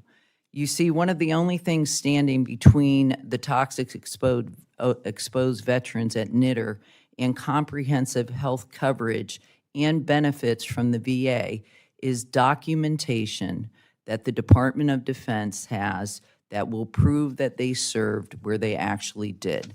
This documentation exists, and we're just waiting for the department to act. Every day that you delay in providing this information, another veteran and their family suffers unnecessarily. Last week, I had the opportunity to meet many of these veterans. 2 hours before I met them, one of them received a call from his oncologist informing him that he had multiple myeloma, an incurable blood cancer. Over the weekend, Dave was notified that 2 more of his cohort had recent deaths. The Invisible Enemy, which is an organization Dave founded, maintains a memorial list of those who worked at NITR and have passed away. When Dave testified before the House Veterans Affairs Committee roundtable 13 months ago, 462 veterans were on this list. Today, that list includes 565 names. Just 1 year of inaction has led to 103 veterans passing without the care that they received, that they earned, and their family without the benefits. This list grows by an average of 1 every 2 days. Mr. Secretary, you have the authority to provide the VA with the documents they need today to get these veterans the help they need.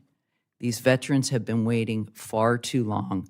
Can you please commit to me that you will be able to provide that list or that information as soon as possible so that these veterans can get the care and the benefits that they have rightfully earned? Well, thank you for what you're doing for those folks, and I can certainly commit to you today that, my chief's right here. We will get a review for me as soon as early as next week, and I'll get back to you on what our department's position should be on that. Okay, well, I first of all, we have the information. The Department of Energy has provided these benefits to the same cohort of people who've worked alongside them.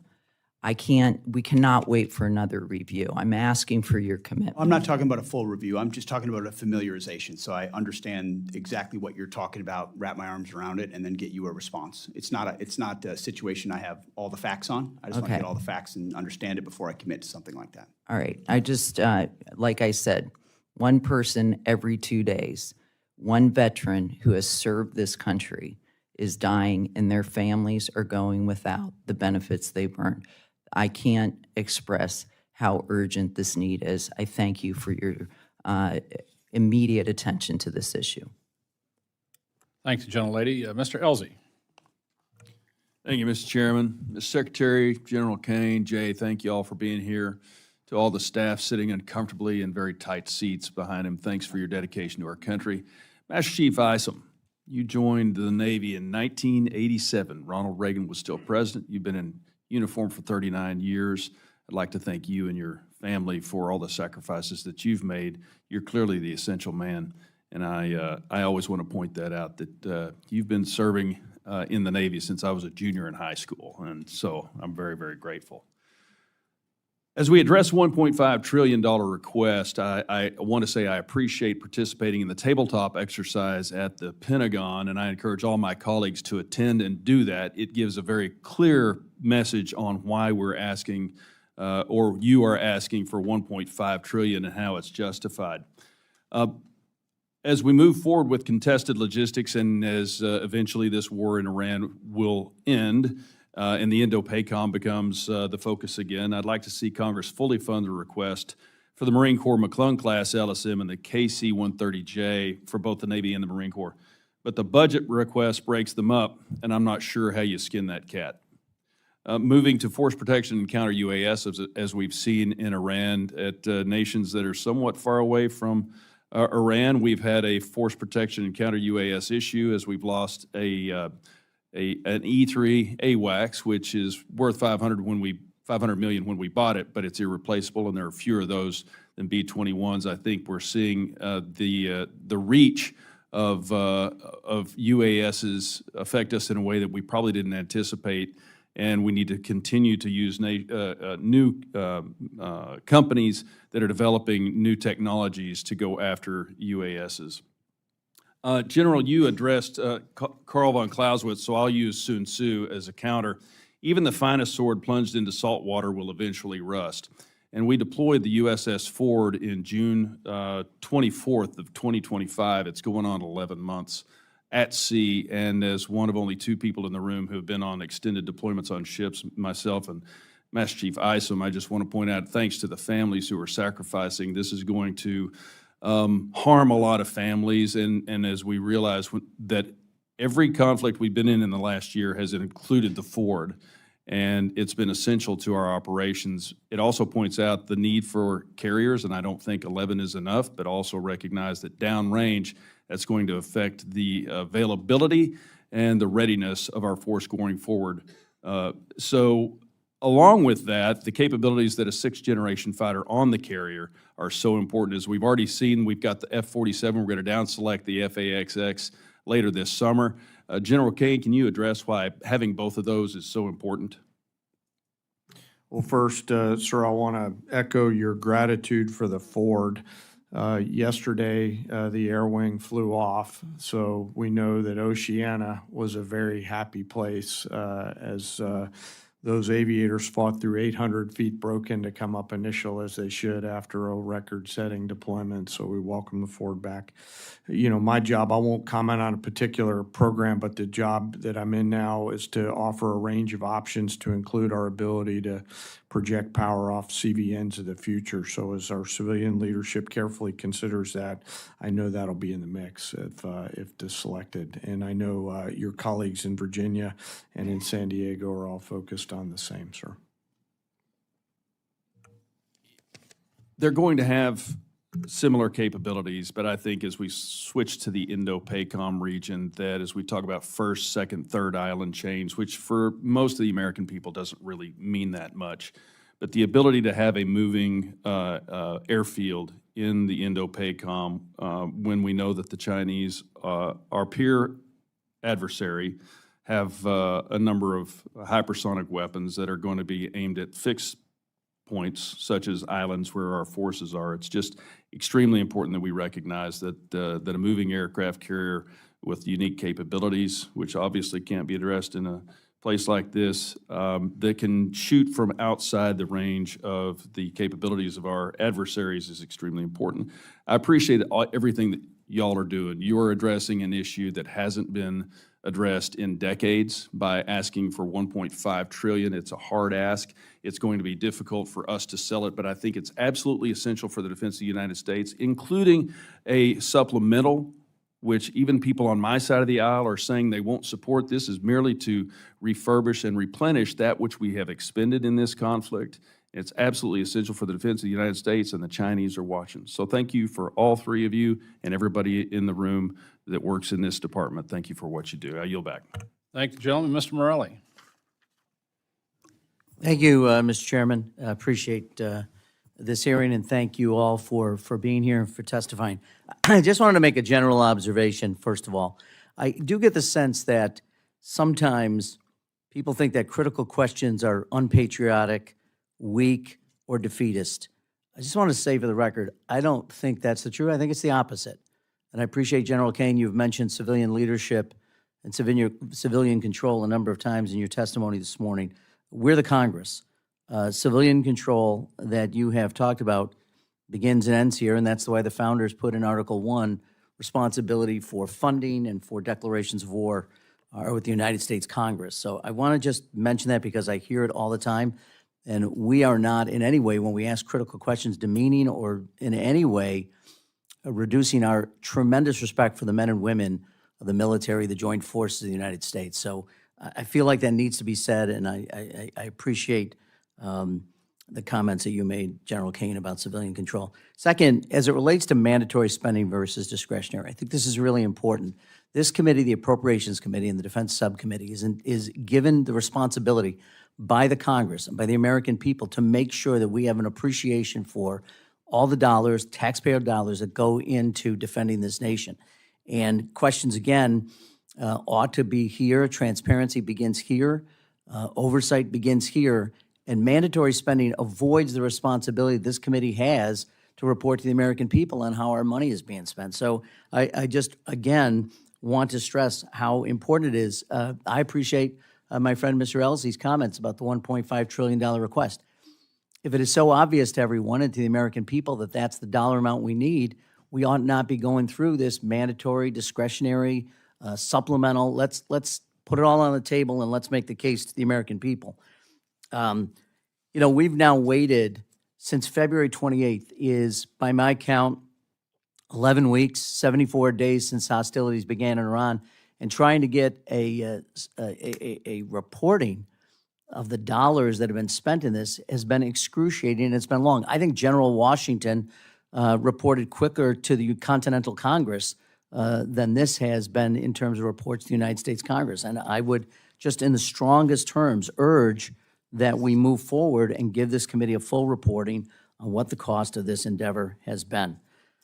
With that, I didn't want to make a quick, you mentioned something, Mr. Secretary, in your opening comments about private companies making private investments in our defense. I assume they're getting compensated for the investment. When you say private investment, are you suggesting companies are making investments for which they will not be compensated? Yes, I am, Congressman. Why would they do that? Because we're turning it, it's the right question, because we've done it one way for years and years and gotten the same results. So this is changing the paradigm. Companies now know we're going to give them orders for 5 to 7 years on exquisite munitions in exchange for them paying for capitalization of their own plants. We used to pay for them to build their plants and then buy the munitions from them. So now, because they know they got consistent income. But they are, no, I appreciate what you're saying. They're upfronting the costs. The primes are now paying for their own plants and equipment. That is a brand new paradigm. The taxpayer's not paying for it. That's $50 billion of value that you don't have to appropriate because the companies are paying for it themselves. And the companies will not get compensated. They're going to make that as a charitable contribution to the United States government. Their compensation is long lead times of munitions that they will produce and we will pay for in the future, but we don't have to build the factories. All right, just to be clear. This is how private business reclaiming my works. time. They I just have want to be clear. Wait, build their Mr. own Secretary, factories. I appreciate what you're saying, but let's be honest. They're going to get compensated. Look, I'm for that, and I appreciate what you're saying in terms of lead time and dependability and reliability of funding, but let's be clear. I want to switch topics if I can for a second. There's been much reported about the president's trip to China, and I appreciate, again, my colleagues who have raised Indo-PACOM and its defense. There are weapons sales which have been on hold that the president has not authorized to Taiwan, and I wonder if you could give me an update, either Ms. Secretary or General Caine, on what the status of those weapon sales are at this point. I just want to say that the primes will be paying for those factories out of their own pocket, not the department's money or the taxpayers' money, which is a sea change, which is why I think this budget They're going to get a return on their investment, which, by the way, this is America. We welcome a return on investment. Yes, I understand, but they're not paying for it out of their pocket and not getting compensated. But anyway, could you answer my question about Taiwan? Buildings cost money, and if we're giving them $2 billion to build the factory, that's taxpayer money. If they're using it out of their own hide, that's $2 billion saved for the American people that then we can appropriate toward munitions that we pay for in the future. I know it's difficult to grasp. It's not but difficult what happens to grasp, when businessmen take control of the department. It's a different way of getting to the same place. You're going to pay for it, the United States. And look, we ought to. They're building things for us. But to suggest that somehow they're making an investment that they're not going to get compensated through sales is just, it's honestly kind of ridiculous. But we used to pay for the building, too, and then pay for the sales. And now we're paying for the sales, but not the building, which I think is a good... And they're not embedding that in the price of the things that they're selling to us. The the price. capitalization, the CapEx that they're putting into it, they're going to get back. Look, I don't know They're why paying we're for even it. arguing about it. They're paying for it. Could you answer my question about Taiwan arms Well, sales? that's, the president's on the cusp of a trip, and I'll be with him, and he will make all the decisions related to that. I yield Thank the back. gentleman's time has expired. Make a quick point. There is a change. The industrial base is putting money at risk with the expectation of orders, but there is no guarantee if, in fact, that particular product that they may make is not met or meet the standards in which we want to acquire it. And that is a significant change in what we've done in the past. Mr. Fleischman. Thank you, Mr. Chairman, and thank you, Secretary. I commend those changes and the innovation.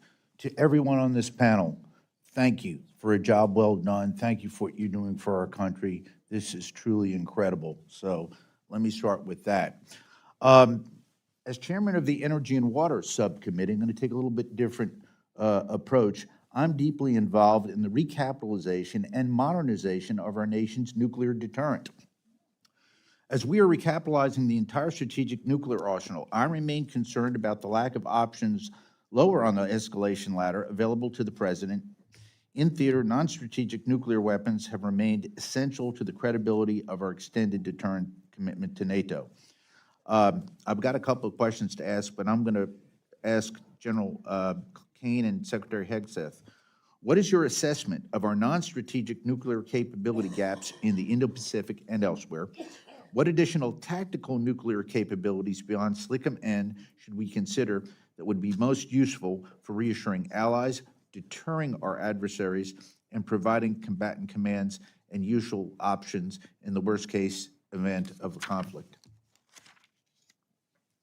We're, as you know, we're making a $2 billion investment, and you mentioned SLICM-N in FY26, so we're investing in that. But I would say that a lot of that discussion would be classified given O plans in the Indo-Pacific. But Admiral Paparo, I would say there's no COCOM commander we have regular feedback with on what dilemmas we might need to create for an adversary than Admiral Paparo and Indo-PACOM, to include everything that would deter any level of aggression. So I think there's a lot of sensitivity on this topic that doesn't lend itself to this environment, but very much so we're looking at all options. Thank you, and I would also commend the Admiral Paparo. I mean, they're doing incredible work. Yes, sir, General? Sir, I was just acknowledging the Secretary's comment about what forum we're in here today. You know, all three, and I appreciate the Congress's leadership, all three legs of the triad are undergoing modernization and all require that, and we're grateful for the assistance from the Congress. It's a bedrock to deterrence around the world and one that we want to maintain our focus on. I'll probably leave it at that and can come back if there's follow-up questions. Thank you, and I would assure you, gentlemen, that in the Energy and Water Bill, which funds this, we will certainly address that in a very robust way, as I think the administration has, so I thank you all. As most of you know, in that bill, I'm probably the nation's strongest proponent, supporter of nuclear power in Congress. Nuclear propulsion has long provided a great United States Navy with significant operational advantages.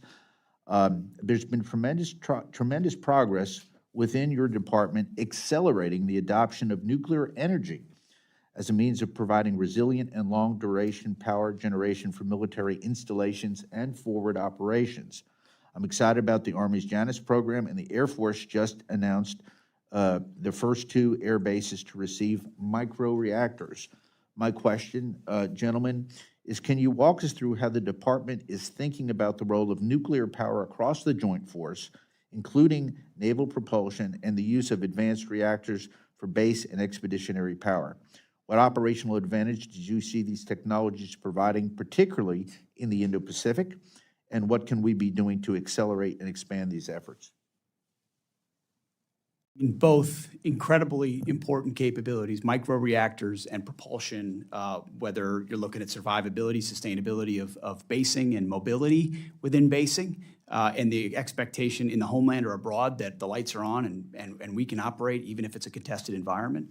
And then there's just no doubt you can't beat nuclear propulsion, especially as we've refined it over time. So I appreciate your efforts, and I think in this department you'll find a friend in ensuring we maximize that. Thank you, Mr. Secretary. General?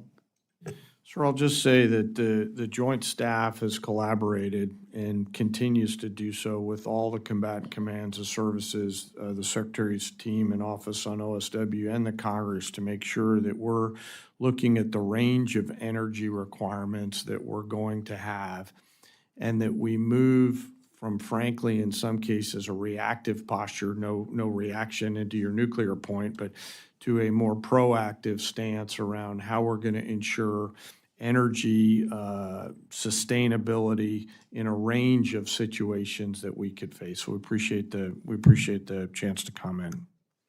Thank you, General. And again, once again, I begin with profound thanks. I will end that way to all of you all. I yield back. Thank you. Thanks, gentlemen. Mr. Joyce. Thank you, Chairman. Thank you all for being here in Defense Secretary, War Secretary, Hegseth. Godspeed on that project of changing our procurement process. America's at its finest when capitalism and capital markets allow free competition and you get to purchase the best of all those ideas out there. Speaking of which, in June 2025, Ukraine's Operation Spiderweb, if you're familiar with it, destroyed and damaged dozens of Russian aircraft on the ground using low-cost, covertly infiltrated drones, demonstrating military installations are vulnerable to asymmetric drone attacks at a fraction of conventional strike costs. What steps is the department taking to protect our military bases from covert drone attacks, and do you need additional funding to safeguard those assets? Well, I appreciate the question, and it's the battlefield trend, well, one of a handful that we are most closely tracking and investing in. $54 billion in defense autonomous warfare, recognition that every aspect of how we fight will be affected by technology and techniques and tactics like that one. And every environment more contested than it's ever been, and the ability to both go on offense and defense in that environment has to be something we're not just at parity with, but ahead of adversaries to ensure that we can create the kind of advantages we're used to having. And that's our job, is to ensure that we're looking around the corner. And so this investment in this budget, I don't know what it was, Jay, in FY26, but it was a small fraction of $54 billion. And we're even looking at DOG and metamorphosizing it, whether it's a joint task force into a sub-unified command. We're elevating this so we can push it through the services and ensure that it's not just something we do in an exquisite way, but it's how we fight at every echelon through the services. And that budget number is a reflection of that. Well, you're getting attacked on a lot of fronts, Secretary Hegseth. Can I just follow up? Would that be okay? One thing that I appreciate the partnership with the Congress on is, as we evolve from the warfighting mix that we have right now, the cost of precision and the cost of range is coming down. And so as we look at this budget, we look at the mix of capabilities that we're going to have. We talk about the agility in the defense industrial base and the national industrial base, the flexibility that we as teammates are going to have to ensure that we're not buying behind the technology development curve, but we're buying in front of it, is something that we look in the Joint Force to partner with, obviously OSW, but also the Congress on this, as technology moves really fast. Thank you. No problem, sir. I just want to touch another angle that we're getting attacked at, unfortunately, and that's the cyber threats from adversaries like China, Russia, Iran, and criminal organizations which continue to grow. The department's ability to defend critical networks and support their military operations depends on a strong and ready cyber workforce across all the services.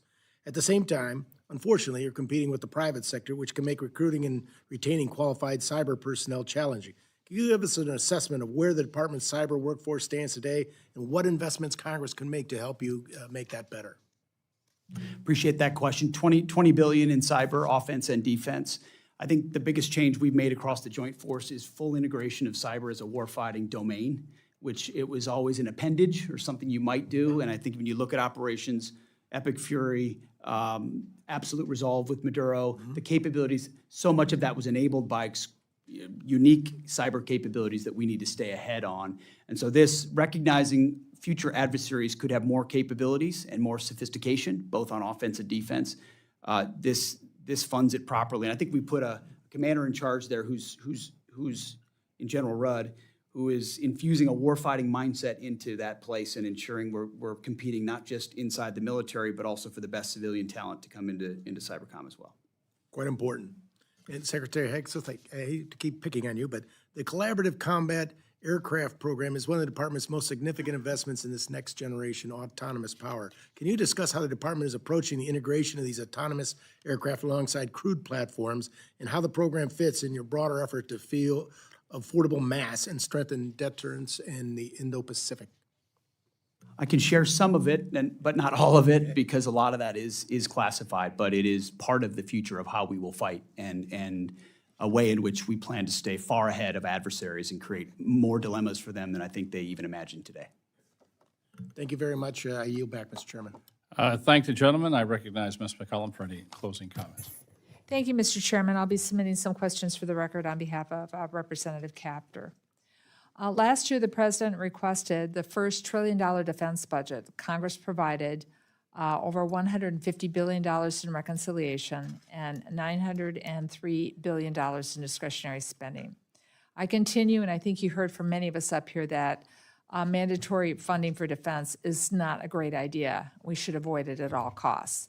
The budget request for this upcoming fiscal year has grown to $1.5 trillion. It's a 50% increase. But the department doesn't seem to have enough to cover its budget holes here in the department. I'm going to give you two examples. One is reprogramming. Just the National Guard alone has $600 million of reprogramming. None of their missions were budgeted for, and now we're being asked to, now you need to move money around. You're asking us to move money around to cover that. That was money that was approved for other purposes, so it creates a hole. The Army submitted a request to move nearly $1 billion around to fill personnel shortfalls. The Navy has $907 million hole it needs to cover for its personnel. So those are problems, and this is why we want things baked into the base bill. And then when it comes to the supplemental, the Iran war has cost Americans at least now, if I've got it right, Mr. Hurst, $29 billion to date, without a lot of things haven't been accounted for yet. And the department's requesting more money for munitions outside of the base budget. So bottom line, I want your takeaway message to be, I'm deeply concerned that the department can't seem to manage $1 trillion that Congress provided last year. So gentlemen, we need information. We mark our bill up on June 11th. And we need to be able to justify, to do our fiduciary responsibility to the taxpayers, any increased funding that you seek. So we expect the information that we've been asking for on munitions and supplemental requests as soon as possible. I would say by the end of next week. So I thank you all for being here. And Mr. Chairman, we watched some of the other hearings. This is the way especially a hearing should be conducted, especially when it's dealing with international defense, when we ask people to put their lives on the line. I thank everyone for a respectful hearing, but we need the information, Mr. Secretary. I yield back. Thank the gentlelady, and that's something we are going to agree with the other side, is that sooner is better. It makes my job easier, and at the end of the day, it makes your job easier, Mr. Secretary. If we can get the information both on the base budget and on the supplemental. And just as a comment, that Ed Case was making about some of the cost on this thing. I hope the Kuwaitis are going to come up with the money for those 3 F-15s that we lost, and that's a considerable amount of money. But I want to thank the Secretary and the General Caine for answering questions before the subcommittee today. I look forward to continuing to work with you as we move forward with the fiscal year 27 appropriations process, and we can fund the men and women who serve us well in the United States military. With that, we're adjourned.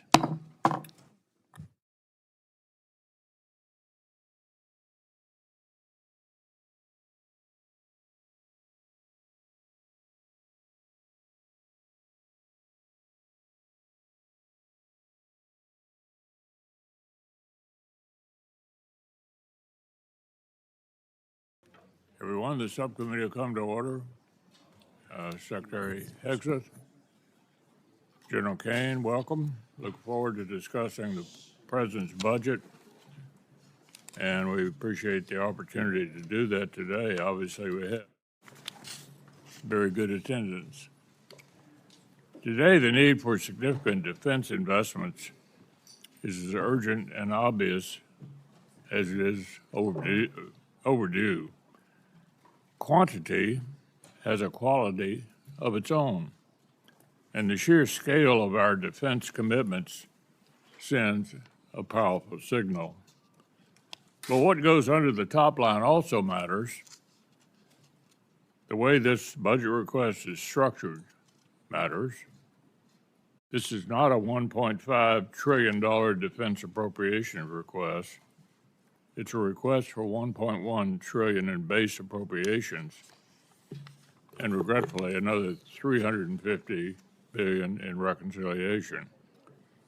The good news is the base request reflects real growth, unlike the net cut in fiscal year 26 request, and very much unlike the Biden level CR in 25. But some of the most pressing items on the fiscal 27 to-do list are regularly downstream of missed opportunities in fiscal 26. For example, like the failure to fully fund $28 billion in multi-year contracts for critical munitions. The subcommittee did what we could to increase munition purchases above the fiscal 26 request levels, but we couldn't do it all without a sufficient top line.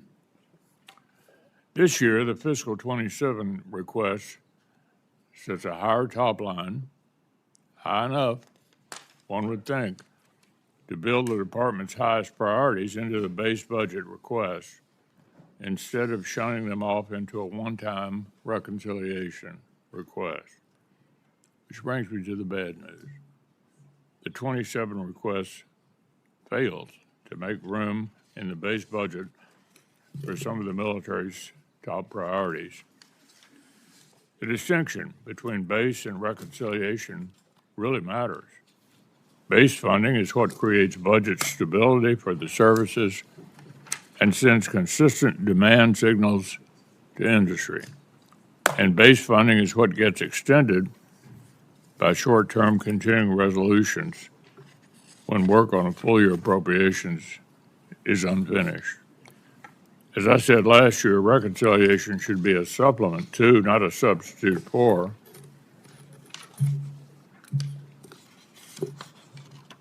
political realities will not always allow for party line budget reconciliation.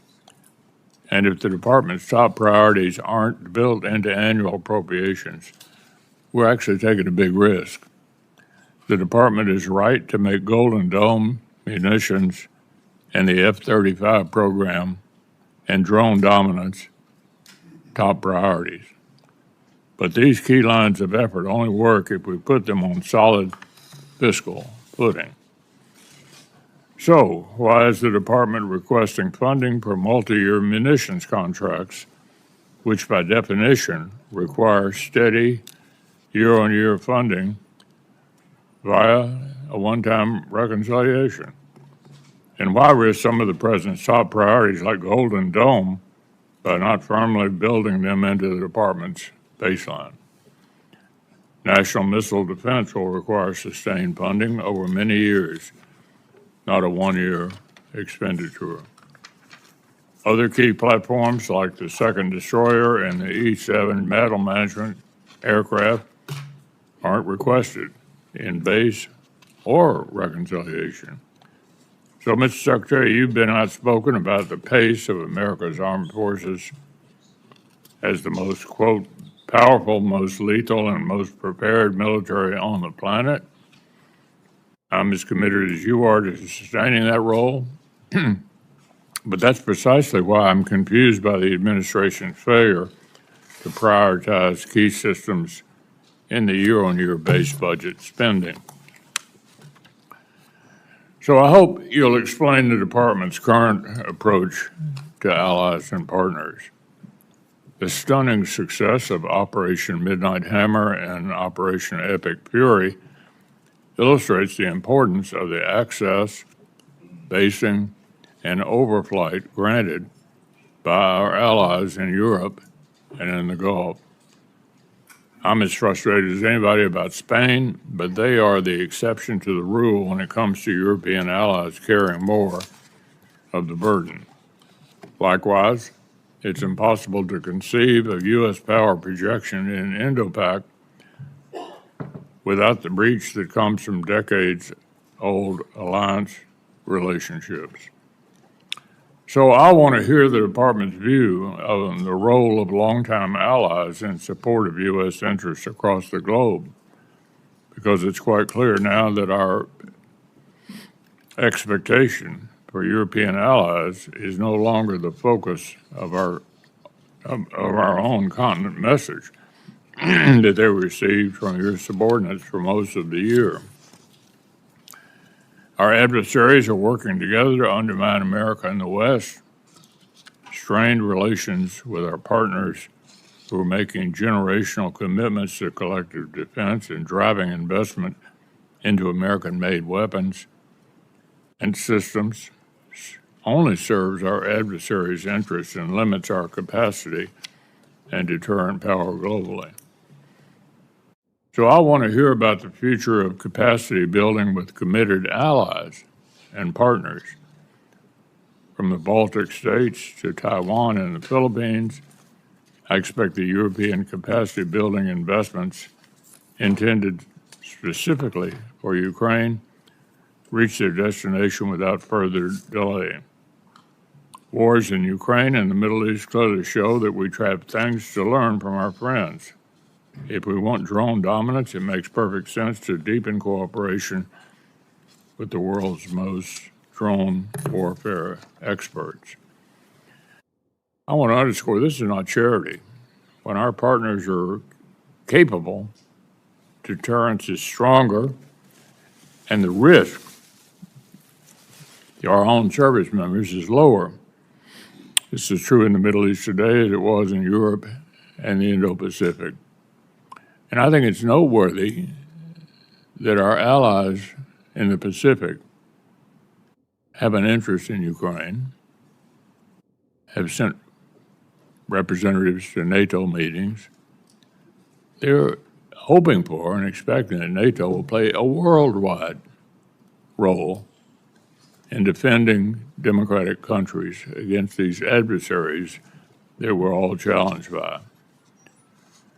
Our allies and partners have many of the interests, and if we fail to take full advantage of it, we're only hurting ourselves. I'll end with one observation on the prospect of supplemental appropriations. The deficiencies of our munitions, critical munitions stocks, and industrial capacity actually existed long before the conflict with Iran and Russia's escalation in Ukraine. If the administration sends Congress a supplemental appropriation request, it'll be an important step toward fixing a long-standing problem and investing in future deterrence. It shouldn't be a referendum on the war in Iran. I supported a national security supplemental in 2004, even though I thought President Biden's approach to Russia and Iran was too weak.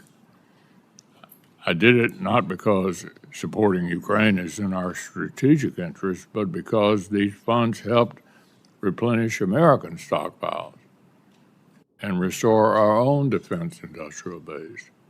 And in fact, jobs were created in 38 different states in this country, in our country, American jobs, by a significant percentage of what that went for. Today, the need to expand munitions production and replace battlefield losses is actually even more urgent. So with that, I'll ask each of our witnesses, after we hear from Senator Coons, to make an opening statement and hopefully limit your remarks to 5 minutes. Chris? Thank you, Mr. Chairman. Thank you, Secretary Hegseth, General Caine, Chairman Caine, for appearing before us and for your testimony today.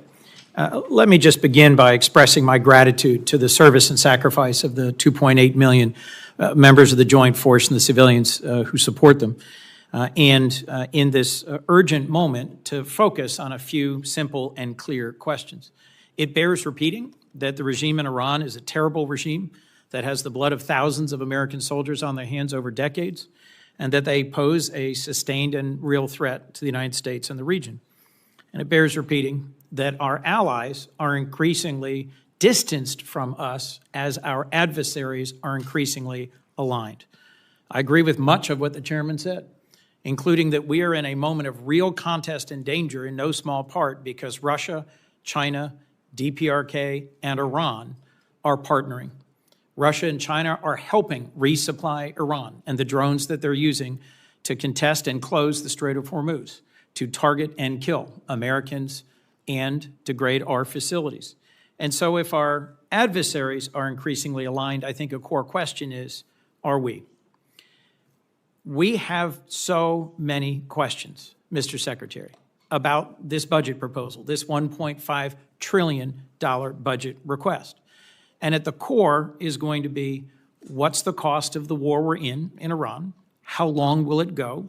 What damage has been done to our security and our strategic position? When will we get a supplemental request and of what scale? When will we be requested to authorize this war? And when will the American people get a clear answer about our strategic goals and how we will achieve them? I share the chairman's concern that we have created real distance with our allies, most principally our NATO allies, who have stepped up and contributed tens of billions of dollars more to purchase the munitions for the defense of Ukraine and to dramatically increase their long overdue investments in our joint defense in Europe. But unfortunately, the way that the move towards war was launched 74 days ago, without consent, without consultation, has caused a real rift with our vital European allies. And again, as the chairman said, and I agree, there is also a critical and urgent need for us to recognize and embrace that in the most important test field, the battlefield in Ukraine, where the Ukrainians are fighting bravely and successfully against Russian aggression, they have innovated. They have delivered the most lethal and capable drone and counter-drone technologies in the world. What is bedeviling us in Iran right now? Their ability to use thousands of cheap, effective Shahed drones to hit our allies, their military facilities, and their oil and gas production facilities, and to target and hit civilian shipping. Who's the world's best at intercepting Shahed drones? Ukraine. Last year, the administration requested 0 for Ukraine and 0 for our key NATO allies in the Baltic states. And on a bipartisan basis, this committee put in $400 million. When we met just about a month ago for the first time over at the Pentagon, and thank you for that conversation, we all emphasized the importance of coming to us with a spend plan for these $400 million. This is a $1.5 trillion request in front of us. Why am I taking your time on $400 million? Because I think it shows a key piece, a missing piece in strategic vision. We should not be standing aside from the war in Ukraine and saying, eventually we want to be a part of some peace between Russia and Ukraine. We should be learning the lessons of Ukraine. Our allies in the Persian Gulf they're buying their interceptor systems at scale. Some of our current and former leaders in our military were working very hard to learn the lessons of Ukraine. I must say, in a recent briefing for this subcommittee, I was very encouraged by 2 very senior members of the United States Army who are in Ukraine and have been helping our armed forces learn. But my heart fell when I left and was told that those 2 senior officers were being forced out. I am concerned that we have a distracted administration and a distracted department. From your written testimony, Mr. Secretary, it seems at times you're more passionate about fighting culture wars than winning the real war that we're in. At banning books, at cleaning alleged DEI off of websites, at taking on an anti-vaccine position rather than continuing the long-standing public health policies, at interfering with promotions. I'm stunned that you fired the 44-year Chief of Staff of the Army in the middle of a hot war and dismissed the Secretary of the Navy in the middle of a naval blockade. As dozens of senior flag rank officers have been dismissed, I am worried about what that does to focus and morale. We have a president who seems more focused on a $1 billion ballroom and a victory arch rather than achieving actual victory, and a small piece of the $1.5 trillion request in front of us is for a new Trump class of battleships, a so-called Golden Fleet, which I think goes in the wrong direction. Let me come back to the basic point I was trying to make. The world of warfare is changing. Every major service can and should embrace smaller, lighter, faster, more distributed, lethal capabilities that will mostly be autonomous. This move towards a Golden Fleet, towards a new battleship, strikes me as moving in exactly the wrong direction, giving our adversaries a bigger target rather than a more capable platform. How do I explain to my constituents the cost of this war and the cost that we are looking together to invest in our national defense? I share the chairman's concerns about reconciliation.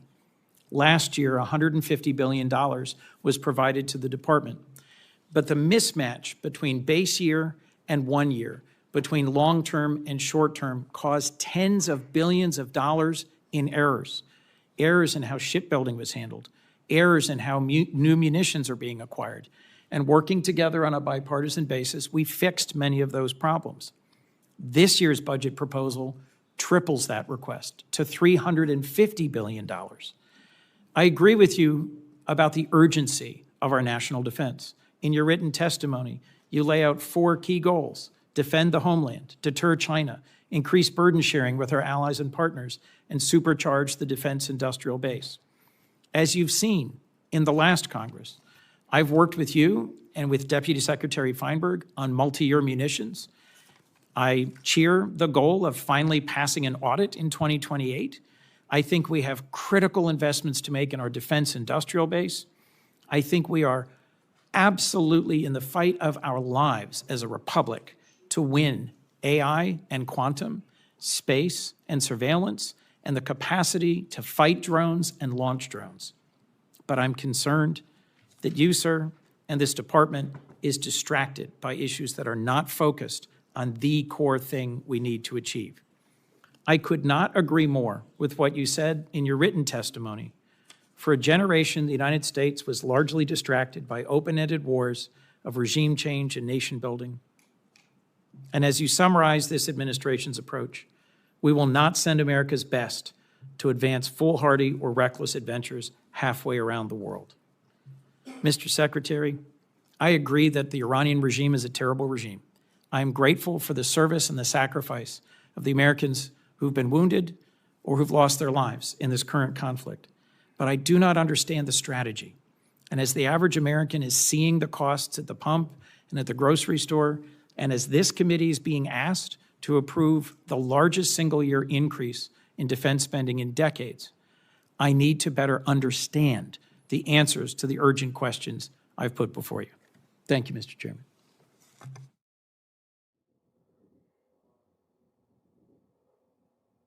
Yes, sir. Chairman McConnell,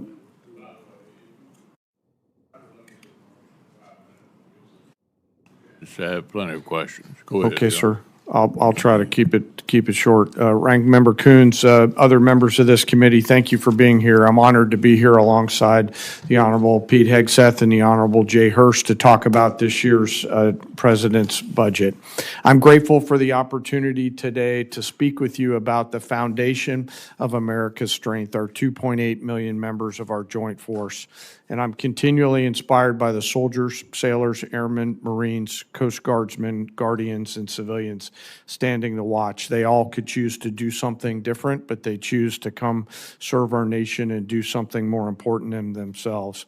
I would also like to highlight the 40 members of the Joint Force who've passed on from operations, combat, and training during my time as chairman, to include the 14 members who passed and were killed in action in Operation Epic Fury, and also highlight our most recent loss, First Lieutenant Key from Africa, who was out there, TDY.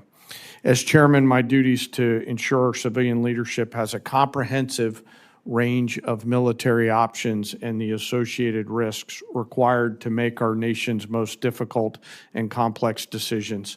I owe the President, the Secretary, and you, the Congress, the truth at every turn, and my blueprint for this role has always been General George C. Marshall. His firm commitment to civilian control, to a nonpartisan military, remains my constant standard. I strive to follow his example by working with you and providing clear and candid, strictly nonpartisan military advice, and to present this committee and my civilian leadership the clearest possible assessment of risk, readiness, and executability, and mindful today of the unclassified environment that we're in here. We are, as you said, Chairman and Ranking Member, operating in a delicate and dangerous times. Global risk is scaling, and the complexity of the modern battlefield demands constant adaptation and innovation. Your joint force is operational at its core, purpose-built for the realities of a complex world. We're organized, trained, and equipped to execute the most demanding missions across the globe with unrivaled precision, as demonstrated by the actions and activities over this past year.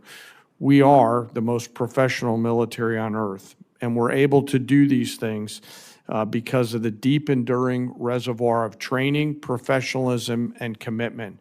Our operational tempo is high, but we're designed to sustain it and rebuild quickly, but we need to rebuild faster. We build readiness every day, we train professionals every day, and we learn to sharpen our edge every day. And we build continually on emerging technologies, as the ranking member said, like AI, quantum, and others, and advance every day, led by great people in our joint force, like Commander Gary Wald, or Wald, G, as we call him, who's out there working every day on our joint staff. Driving this pace of change requires timely, predictable capital and sustained investment, and I look forward to discussing it today. The President's budget supports the Department's goal of recharging the defense industrial base and the national industrial base, those small mom and pop manufacturing companies that are out there in your districts that help us generate combat capability and combat capacity to ensure that we're globally integrated, properly armed and ready when and if our nation calls on us, while always taking care of our most important treasure, and that's our people. I'm deeply humbled today to be joined by the Senior Enlisted Advisor to the Chairman, Fleet Master Chief Dave Isom, who represents the 1.8 million members of our enlisted joint force. They are the special sauce of America's military. We face dynamic and dangerous times, but I have incredible trust and confidence in the joint force today. I'm deeply grateful for those deployed members of the joint force that are out there right now doing our nation's work.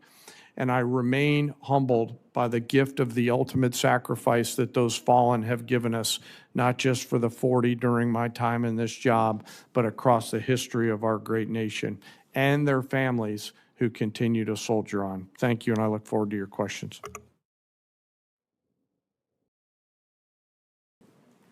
Thank you, Mr. Chairman, Ranking Member, members of the committee.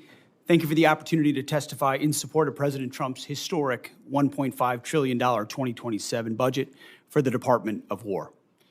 The President's budget request reflects the urgency of the moment, addressing both the deferred maintenance of longstanding problems as well as positioning our forces for current and future fights. I'm honored to be joined alongside the Chairman of the Joint Chiefs and Jay Hurst.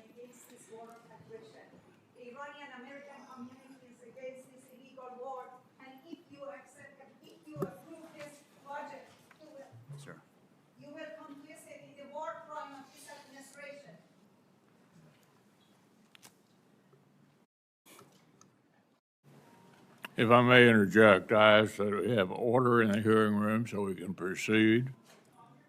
I ask the witnesses suspend until the room is cleared. It appears it's cleared. Go ahead, Ms. Secretary. Thank you. I'd like to start by thanking this committee and Congress for your partnership in securing the investments needed to maintain the most powerful military in the world. Our nation's ability to build, to innovate, and support the critical needs of warfighters at speed and at scale is the foundation upon which our survival rests. When President Trump took office, he inherited a defense industrial base that had been hollowed out by years of America Last policies, resulting in a diminished capacity to project strength, offshoring, outsourcing, cost overruns, and degraded capabilities. Under the leadership of President Trump, a builder-in-chief, we are reversing this systemic decay and putting our defense industrial base back on a wartime footing. Urgency informs everything that we do. We're rebuilding the military that the American people can be proud of, one that instills nothing less than unrelenting fear in our adversaries and confidence in our allies. We fight to win in every scenario, to include ensuring Iran never has a nuclear weapon. The $1.5 trillion FY27 budget put forward by the President will build upon the historic $1 trillion FY26 top line and will continue to reverse 4 years of underinvestment and mismanagement of the Biden administration. The $1.5 trillion budget will ensure that the United States continues to maintain the most capable military in the most complex of environments. Not to mention, however, that this budget also includes a historic troop pay increase, 7%, that builds on the pay increases that Congress has given in previous years. And the budget eliminates all poor or failing barracks. Quality of life for our troops is front and center in this budget. By supercharging our industrial capacity and transforming how the department does business, we are restoring American commercial dominance at a pace unseen in generations, transforming the defense industrial base from the broken, slow-moving systems of the past. We have flipped Pentagon acquisition processes from a bureaucratic model to a business model, decisively moving from an acquisitions environment paralyzed by bureaucratic red tape to an outcome-driven organization focused on delivering the most for taxpayers. Over the past year, through historic multi-year procurement agreements, smart business deals, we have sent an unambiguous demand signal to our industry partners, large and small, to build more and build faster. The result has been a surge, a revitalization of our great American factories and a massive reinvestment in the skilled American workers who serve as the industrial muscle behind our warriors. I'll provide a brief overview of what's been accomplished on that front in just a few months. These are announced new facilities and investments in support of American warfighters. The department has helped stimulate more than 250 private investment deals in 39 states and 180 cities in 150 companies, not just the big primes, worth more than $50 billion. This has resulted in 280 new or expanded facilities and more than 18 million new square feet of American manufacturing, 70,000 new jobs. These $50 billion in investments in new plants, new assembly lines, and new factories are private investments, not taxpayer dollars. By completely transforming our department's business model, American companies, private companies, are investing in their own factories with their own money, a historic demonstration of American manufacturing and defense revitalization, all with their capital, not Uncle Sam's. This has not been done before and is long overdue. It's from a bureaucratic model to a business model. These investments equal great things for American families and American workers and help ensure that we can defend the American dream, all American made. Together with the help of this Congress, we're turning the lights back on the arsenal of freedom. We're firing up the American economic engine at every level of our defense industrial base. Every policy we pursue, every budgetary item we request serves to ensure that this department remains laser-focused on increasing the lethality and survivability of our fighting forces from the front lines to the factory floor. We truly believe this is a historic budget, and at every level, we have made it a fiscally responsible budget. This is also a warfighting budget. Under President Trump, we are restoring the unbreakable might of American manufacturing, which has to underwrite everything. We're providing for our warfighters, and we are putting the people and interests of this country first. May Almighty God continue to watch over our troops, and may we honor the legacy of those brave Americans that we've lost. That is our sacred mission, and that's what we'll continue to execute on. Thank you for this opportunity, and we look forward to your questions. Thank you, Mr. Secretary. I know we all understand you're going with the president to China We all agree they're the greatest long-term military and economic challenge to U.S. and our Western allies as well. Of course, Taiwan, Japan, and Philippines look to us. So can you reassure the countries out there in the Pacific that their security will not be on the table during the talks in Beijing? Is our strategy to preserve American primacy or simply to accommodate China's rise? And can you speak to our commitment to preserving freedom of navigation in places like the South China Sea? Well, thank you for the question, Senator. I would never purport to speak on behalf of the president or what he will say or how he'll approach these talks, but having an opportunity to watch him work, every aspect of what he pursues inside this relationship is to ensure that American interests are advanced. And our department, underneath that, we've worked very hard in that region, in the Indo-Pacific, with Japan, with the Philippines, and others, to make that a priority, to ensure that America's security is amplified by burden sharing of partners who recognize the shared threats that we face and are willing to invest alongside us. And some of those things are known to the public. Some of those things are not known to the public. But since the beginning of my time in this job, we've focused in that area of operations to ensure that Admiral Paparo has every option available to include with partners to create all the dilemmas necessary to give America every advantage possible, whether it's freedom of navigation, access basic and overflight, and ultimately put the president in a position where he's going into Beijing in a position of strength, which he will be.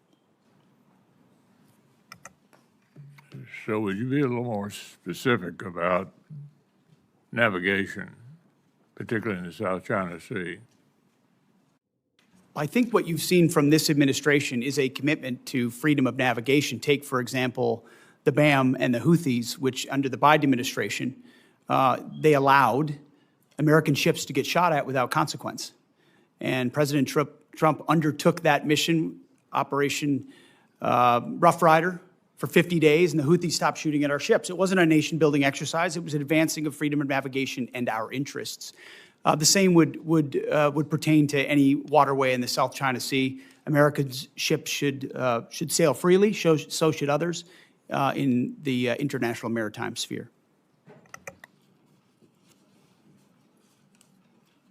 Army Secretary Driscoll has described Ukraine as the Silicon Valley of warfare, as I suggested earlier.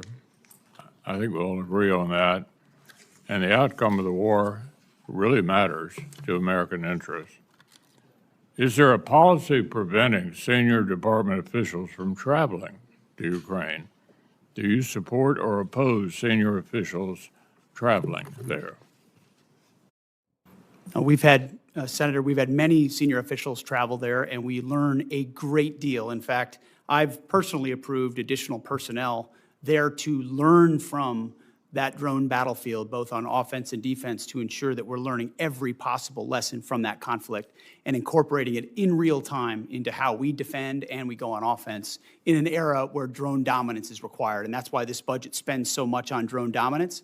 Take the lessons learned from Ukraine and other battlefields and ensure we're applying them throughout the fighting force as quickly as possible. Well, you know, I think what's not in dispute is that NATO is the most important military alliance in world history.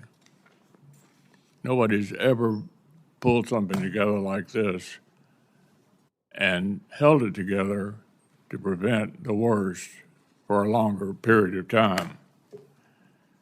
Basically, it seems to me that a lot of the European countries think that we're reducing our influence there, that they're sort of on their own, and somehow American leadership is not essential to NATO going forward. I would argue that it's certainly essential for us to continue to be the leader, and it's important to note the other countries that are looking to NATO, our allies in the Pacific, helping Ukraine, interested in coming to NATO meetings, anxious for America to continue to defend the free world, not just in NATO, but worldwide. It's a big job, and they're looking to us. There's nobody else who can do that. So what is the department's concise vision for the role of our allies and partners in defending America's global interests? Senator, our vision is to have real, capable allies and partners. I think that's what we've seen in Epic Fury. Israel's Air Force and their ability, will, and their capability is a demonstration to the world. There are other allies like that, and we need more of them. So flags are not the goal. The number of flags involved in an operation are not the goal. The goal is the number of capable formations who can actually fight alongside the American fighting man and woman. So it's not just us all the time. I saw that in Iraq. I saw that in Afghanistan. Our generation has experienced that. No administration has done more to ensure that our allies and partners realize they need to step up so that we can amplify our capabilities. That's what burden sharing is all about. It's not just we carry the burden for other countries. It's other countries are capable of coming alongside us as well. But I also think Putin's invasion of Ukraine helped get their attention that they need to step up as well. And the president's been very clear about that. So they are headed in the right direction. What I'm worried about is which direction we headed in. I think it's very encouraging that European countries have stepped up to ensure that Ukraine can defend itself. I think that's a very good development. Senator Coons. Thank you, Mr. Chairman. So, Mr. Secretary, in January, President Trump signed the fiscal year 26 defense appropriations bill. It provided $400 million specifically to aid Ukraine in their fight against Russia. This is at a time when our European allies and partners have stepped up to take on the overwhelming majority of the cost of any munitions or support for Ukraine. So far, your department has not spent a dime of that $400 million, despite repeated follow-up requests from the chairman and myself. In a call just last week, your staff indicated we will see a spend plan for those funds this week.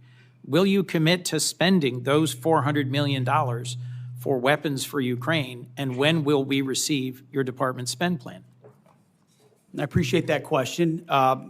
The $400 million for European capacity building has been released from the Secretary of War's office, and we'll work with EUCOM to make sure they spend it accordingly and properly, which we have all faith that they will. Mr. Secretary, when will this subcommittee get the associated spend plan for the $400 million? Yeah, I mean, we will work with your committee to make sure that the spend plan as allocated, I want to make sure EUCOM is fully informed in how they want to spend this. They're the closest to the problem set. And so working with them to ensure that you have the spend plan, we'll work with you. Mr. Secretary, thank you, but it's May, and this has been the law since January, and you or your representatives have been asked this repeatedly on a bipartisan basis by members of this committee, and I think dragging our feet on this small investment in Ukraine's defense sends exactly the wrong signal to Putin at a time when the contest for freedom has its front lines in Ukraine. As you said, Europe has stepped up, donating billions to buy U.S. weapons to send to Ukraine to help them as they continue to take ground on the battlefield. But it seems not all the money donated by our European allies is going to buy new weapons for Ukraine, as they had understood. The memo you released just last week, prior to your testimony at Senate Armed Services, indicated DOD has and will continue to divert some of these funds back into DOD accounts for our own use. Will you commit, Mr. Secretary, to spend every dollar donated by our European allies for Ukraine on new weapons and capabilities for Ukraine? The Pearl Initiative, which you're referring to, which is instituted underneath this administration so that European countries are paying for American equipment to provide as they see fit. NATO allocates where it would like to allocate that. It can choose Ukraine if it'd like. That money, when it's paid for, that's where it goes. It goes to those efforts. Well, look, as the chairman raised, and as I will repeat, I view NATO as the most successful mutual defense relationship we've ever had. And your comment about we need not flags, but real and capable allies, and the foot dragging on both Pearl and the investments in our Baltic allies and Ukraine causes me real concern. As you know, a bipartisan group of us from the Senate and the House went to Denmark to lay a wreath at the memorial to the 52 Danes who served, fought, and died alongside our troops in Afghanistan. Those were not just flags. Those were real warfighters who fought and died at our request in a war that began by NATO's initiation, a service and sacrifice in Afghanistan. I just think we're sending the wrong signal by the president's announcement of the intention to withdraw 5,000 troops from Germany. Could you help me understand what is the strategic reason for a drawdown of U.S. troops from Western Europe? I would just like to clarify, Senator, it's never about the heroism of foreign troops. I fought alongside great British and European and Australian allies in Afghanistan. It's the political caveats and the limitations that they come with. It's not the troops. It's the capitals of those militaries that limit what they're able to do, where they're able to go, who they're able to fight, that create limits on our own. And anybody that's been in these formations knows that. So it's easy to talk about here. It's another thing to apply. And we need allies that are burden sharing, not becoming a burden with political limitations. I'm not talking about the troops. Thank you. Our president said in Europe that we never asked for and never received anything from our NATO allies. Was that your experience in Afghanistan, serving and fighting alongside our NATO allies? I've written extensively about that, and the vast majority of my experience was frustration with the limits of what those troops were able to do because of the political caveats, rules of engagement, and limits that came from their capitals. But you don't doubt our question that about a third of all the combat casualties in our war in Afghanistan were our NATO partners and allies. I would have to go back and check that number, but I take your word for it. Let me just assert that hundreds and hundreds of service members from, as you put it, Australia and the United Kingdom, as well as many other of our allies, served, fought, and died alongside us. So I'm just going to simply say, in terms of our reliance on our partnerships, I'll agree with the chairman that at a moment when Russia and China, North Korea and Iran are coming closer together and delivering a bedeviling lethality in this ongoing war in Iran, for which we don't have a clear strategy or clear answers, our better strategy would be to partner more closely with Ukraine, dig in deeper with our real values-based allies, our treaty allies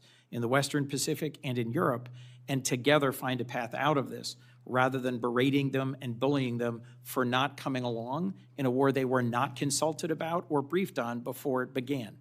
I look forward to a second round. Thank you, Mr. Chairman. Senator Collins. Thank you, Mr. Chairman.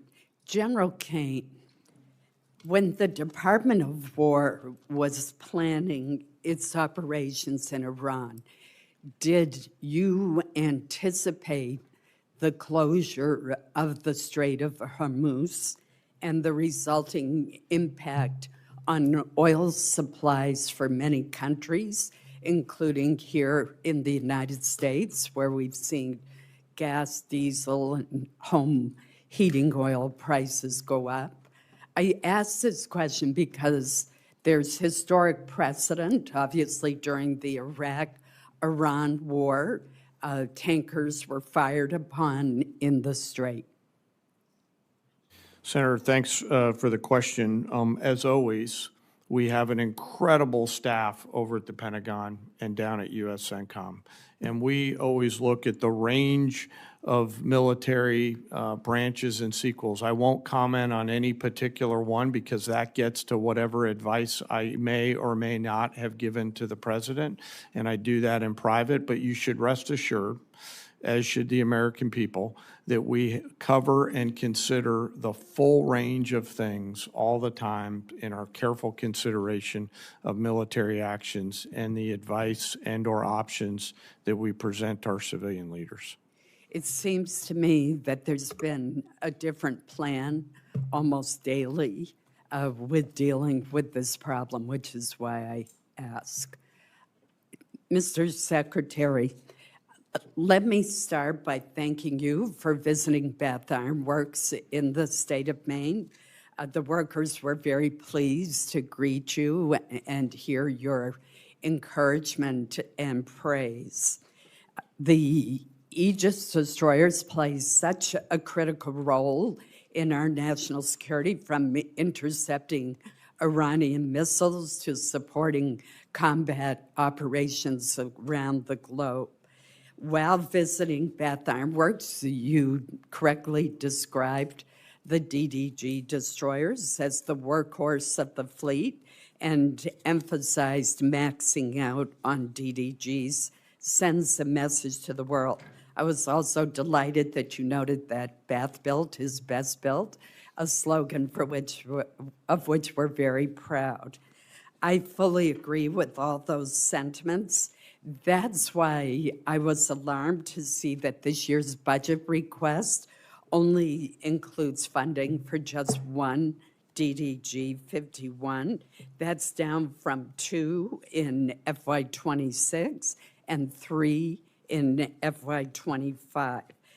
That reduction to a single DDG 51 creates uncertainty for U.S. surface combatant industrial base at a time when BIW is demonstrating huge progress in workforce retention, production stability, and faster throughput. So there needs to be a steady demand signal for DDGs in order to keep the yard operating at all phases, from cutting the initial steel to completing the ship. So I'm puzzled by why only one DDG is requested and concerned about what that will mean as far as maintaining that workflow.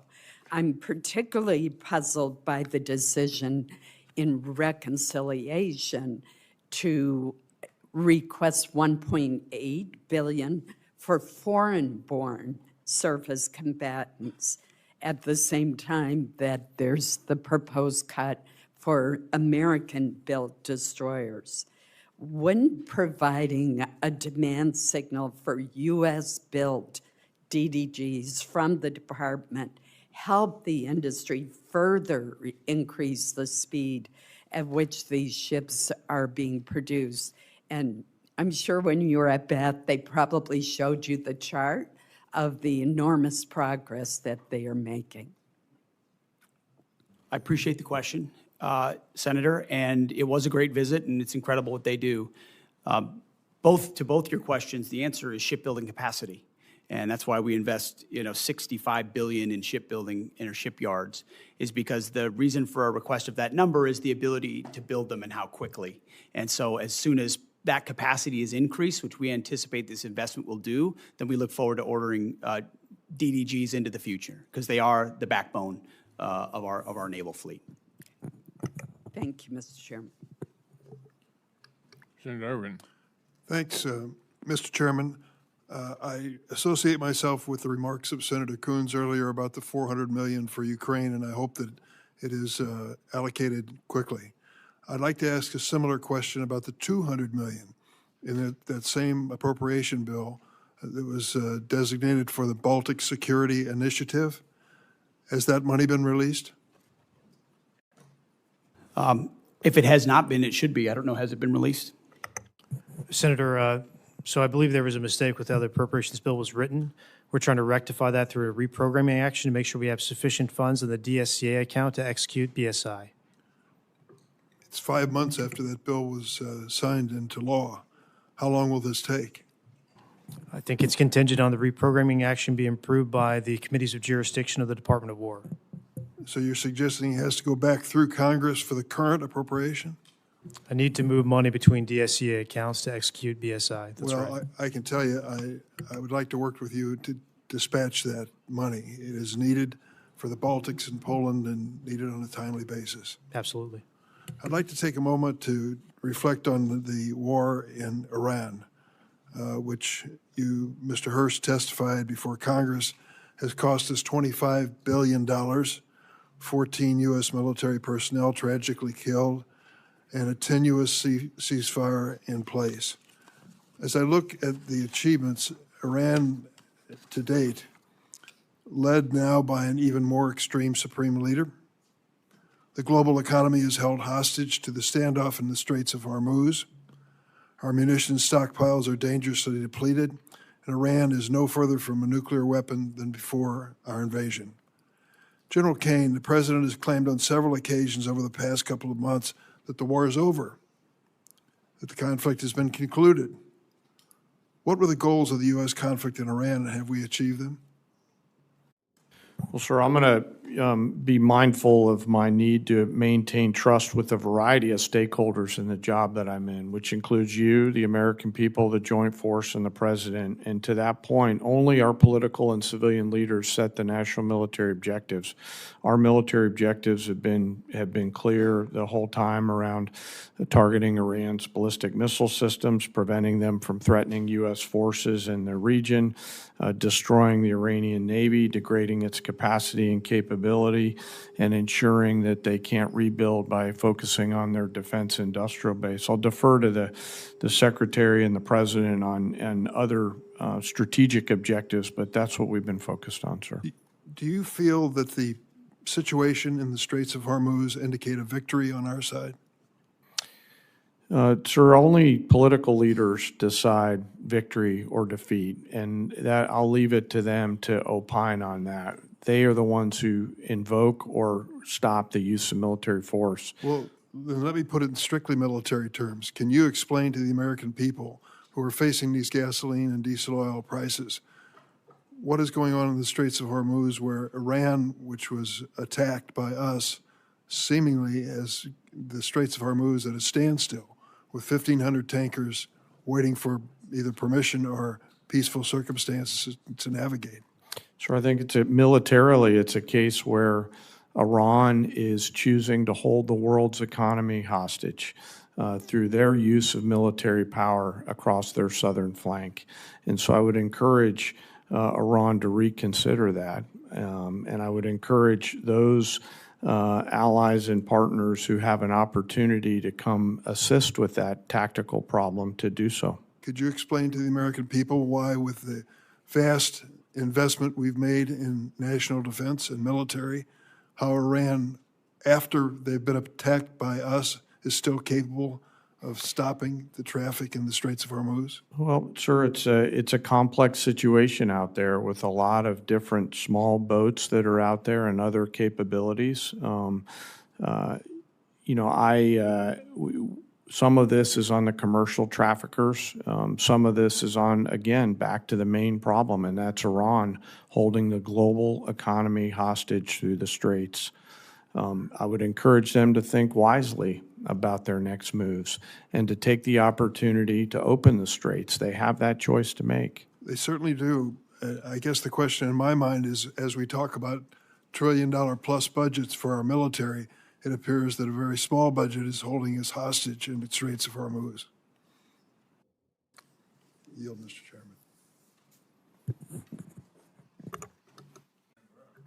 Chairman. Thank you. I just want to start off with saying that these military operations against Iran have been spectacular.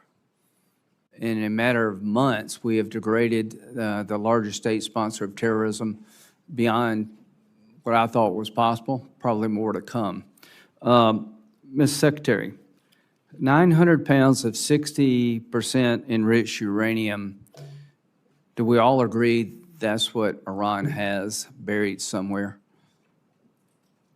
In this format, some of that should be classified, so I wouldn't comment on the exact amount of anything. Okay, well, it's just pretty well known. They brag about it. Is it possible they could have 60% highly enriched uranium without them cheating in the past? We know in every context of what Iran has undertaken, they've lied and cheated. The answer is no. Everything that Obama and Biden did was designed to keep it to a civilian nuclear program. There is no way in hell they can have 60% highly enriched uranium unless they cheat. So everything y'all did failed. And you want to criticize? You failed. You allowed Iran to be a threshold nuclear nation. Everything you did failed. Missiles, Diego Garcia. Did they shoot missiles at Diego Garcia, General Caine, the Iranians? Yes, sir, they shot a few. Under the protocols we had in place, were they supposed to be able to do that? Without reviewing the fine print, I believe the answer is no. No, they weren't. You failed there. You failed to stop Iran from being a nuclear threshold nation. You failed to stop Iran from having missiles that could go thousands of miles. Why should we listen to you? Bottom line here, China. Does China buy 90% of Iranian oil, Ms. Secretary? China buys a very large percentage of Okay, Iranian oil. 90% is pretty large. So does China buy, are they the largest purchaser of Russian oil and gas? I would imagine they're up there, Senator. They are. They're the largest. So President Trump, when you go to China, realize that the person you're talking to is propping up Russia and Iran. I appreciate what you've done in Iran. I appreciate what you're trying to do to end the Russian-Ukraine conflict. Do you agree with me, Mr. Secretary, that of all the countries on the planet, China could have the most influence of ending this war if they chose to? I think the most influence is in President Trump's hands and what he decides to do, and he'll Well, set what the if- terms what of how if this. China stopped But buying- ultimately, China has a lot of leverage. You're right. Yeah, they did. What if they stopped buying 90% of oil from Iran? That's not President Trump. That's up to China. Do you support putting tariffs on China if they continue to buy Russian oil and gas? Tariffs is not my lane, but anything we got can you. do to put pressure on people, I usually Right. support. Well, do you believe that when we put pressure on India by a 25% tariff for buying Russian oil, they kind of backed off? I would say I've had a front row seat to the efficacy of tariff policy, yes. Yeah, I think it works, guys, and we're on the breakout here in a minute of having a bill that would give the president ability to tariff the largest purchasers of Russian oil and gas, and I hope he will use it. So I just want to, Pakistan, are you aware of reports that Pakistan are allowing their bases to be used to park Iranian aircraft, General Caine?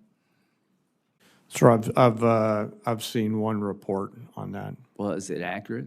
Sir, I think based on the variety of classification matters. Let me just say, do you agree if it is accurate, that is sort of inconsistent with it being a peace mediator? Sir, I wouldn't want to comment on that based on the ongoing Thank you. negotiations and Pakistan's role. Secretary Hegseth, if the mediator is allowing reconnaissance aircraft in Iran to be parked in Pakistani air bases, do you think that's consistent with being a fair mediator?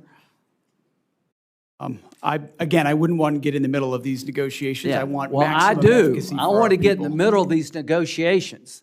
I don't trust Pakistan as far as I can throw them.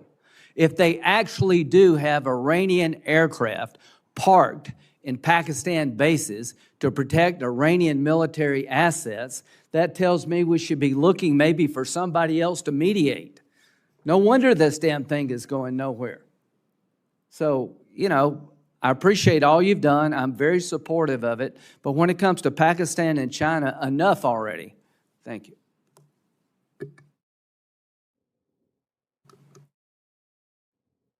Thank you very much, Mr. Chairman. Thank you, gentlemen, for being here today. Mr. Secretary, we have been trying to track down the expenditures in the Operation Epic Fury and Operation Freedom now.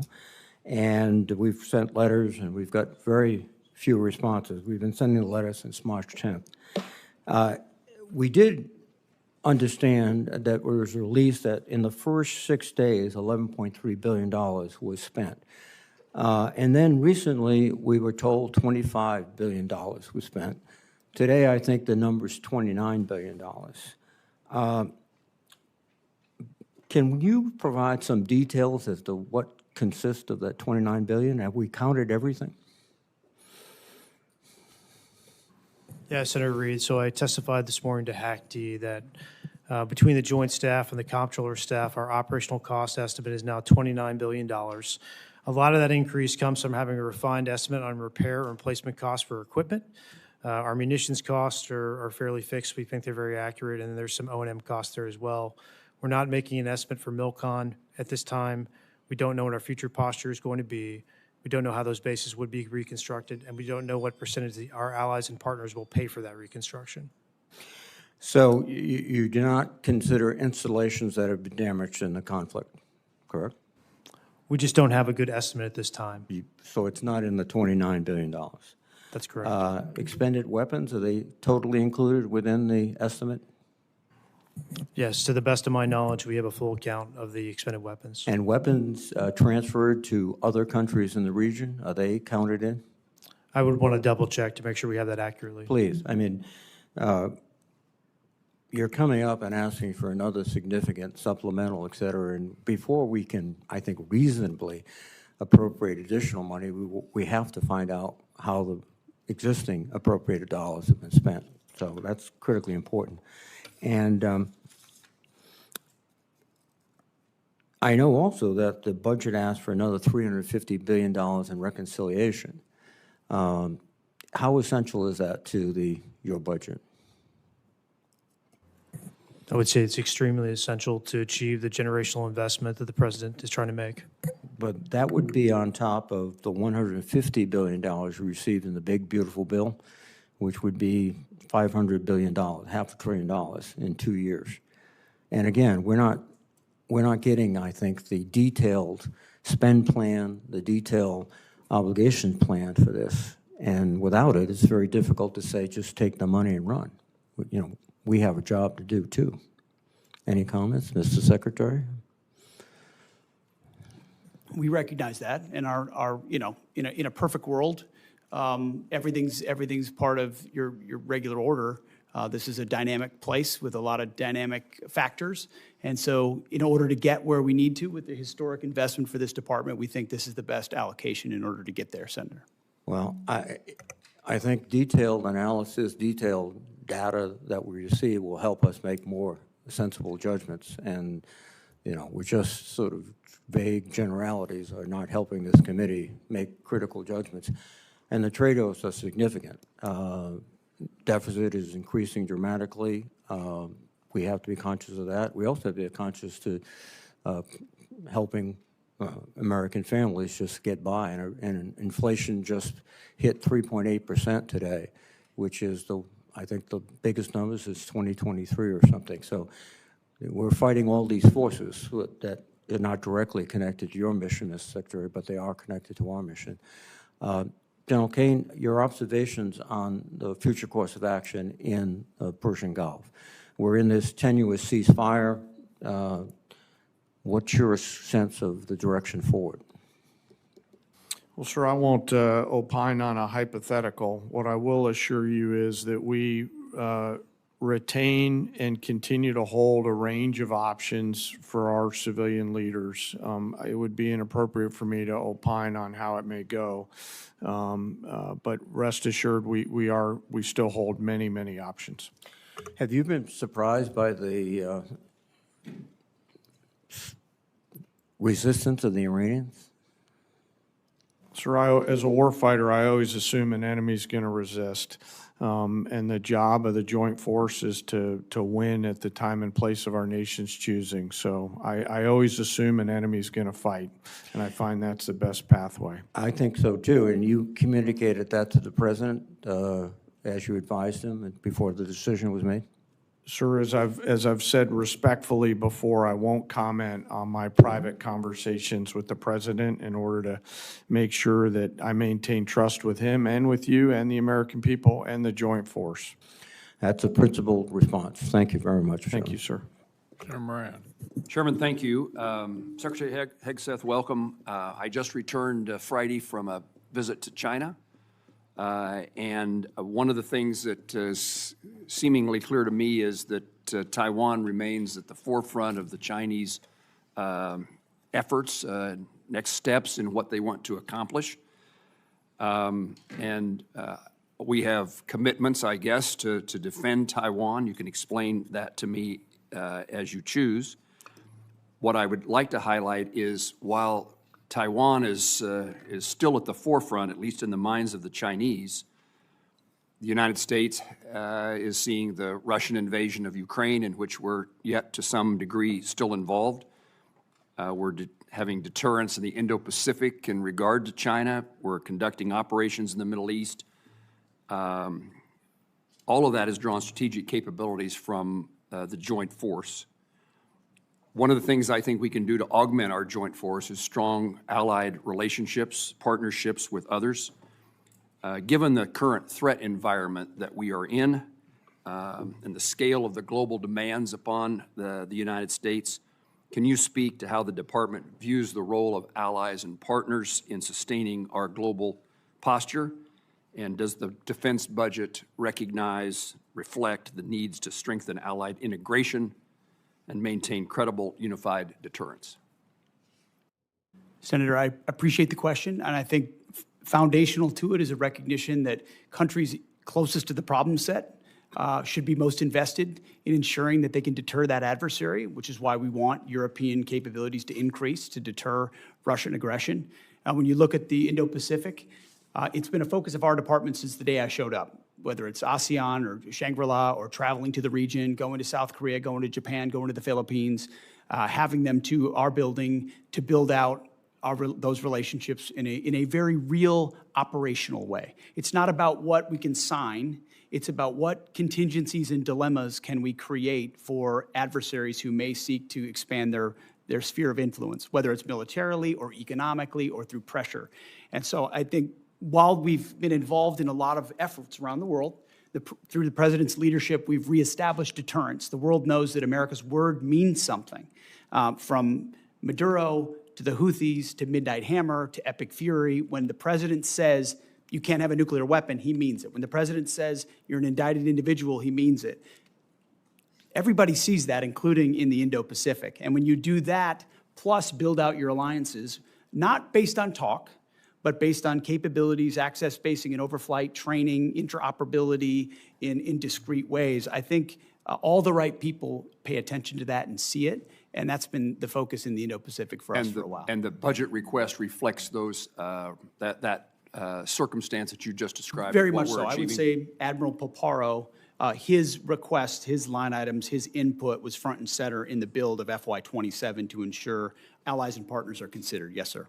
Secretary Hegseth, let me change the topic. I worked closely with Senator Cruz to introduce and secure the unanimous Senate passage of the Rotor Act. That was an airplane that originated from Kansas that saw the death of 67 people near Reagan Airport. The department in December the 17th, released a statement in support of the Rotor Act, and yet when the House considered the Rotor Act, the department released an additional statement and claimed that enactment would create significant unresolved budgetary burdens and operational security risks affecting national defense activities. Can you explain what happened between the first statement and the second statement that caused there to be a different reaction? And I ask this because it's still very important to me that the Rotor Act or something very similar to the Rotor Act is enacted into law, and apparently for it to be passed, it needs to be something that the Department of Defense is supportive of. So what is it that changed between the initial statement, the second statement, so that we can bring this legislative endeavor to fruition? Well, I appreciate your attention to what occurred there. We've taken it seriously from the beginning. We recognize the need for the requisite oversight. It was an earnest change. The department didn't think that the changes that we had asked for were incorporated properly into the bill, and as a result, we came out and opposed it. But we look forward to an iteration of that bill to get passed because we think it's important that it happen. If I can paraphrase in my words so I understand what you're telling me, it isn't that something changed, it was that what you asked for didn't get enacted in the Rotor Act before it passed the Senate? Correct. We think some changes that need to be made were not made to the bill, and as a result, we changed our position, but we look forward to supporting something in the future. Yes. In my 15 seconds left, General Caine, could I ask you to visit with me momentarily after the hearing so that I can raise a topic with you and have you point me in the direction of where I can find an answer? Of course, sir. Thank you. Senator Murray. Thank you very much, Mr. Chairman. Mr. Secretary, the war in Iran has not only cost 13 American service member lives, it is also costing American taxpayers dearly. Tens of billions of dollars and counting, and that's money that could be helping people perhaps get health care. But instead, we're paying for bombs dropped in a war that American people overwhelmingly oppose. Now, earlier this morning, I know that your team testified Trump's war with Iran cost $29 billion so far. That is $29 billion blown on a war of choice, and that's what it would have cost, actually, to save the ACA tax credits. But as my colleagues have already stated, what is concerning as well is it seems quite clear that that cost estimate is suspiciously low. Now, your acting comptroller suggested that damage to U.S. facilities was not factored into that figure. It is clear that there has been extensive damage to American military assets. New reporting from the Washington Post and others indicates that Iran has hit at least 228 structures or pieces of equipment at U.S. military sites. Can you tell us what the cost of damage done to U.S. facilities is because of this war?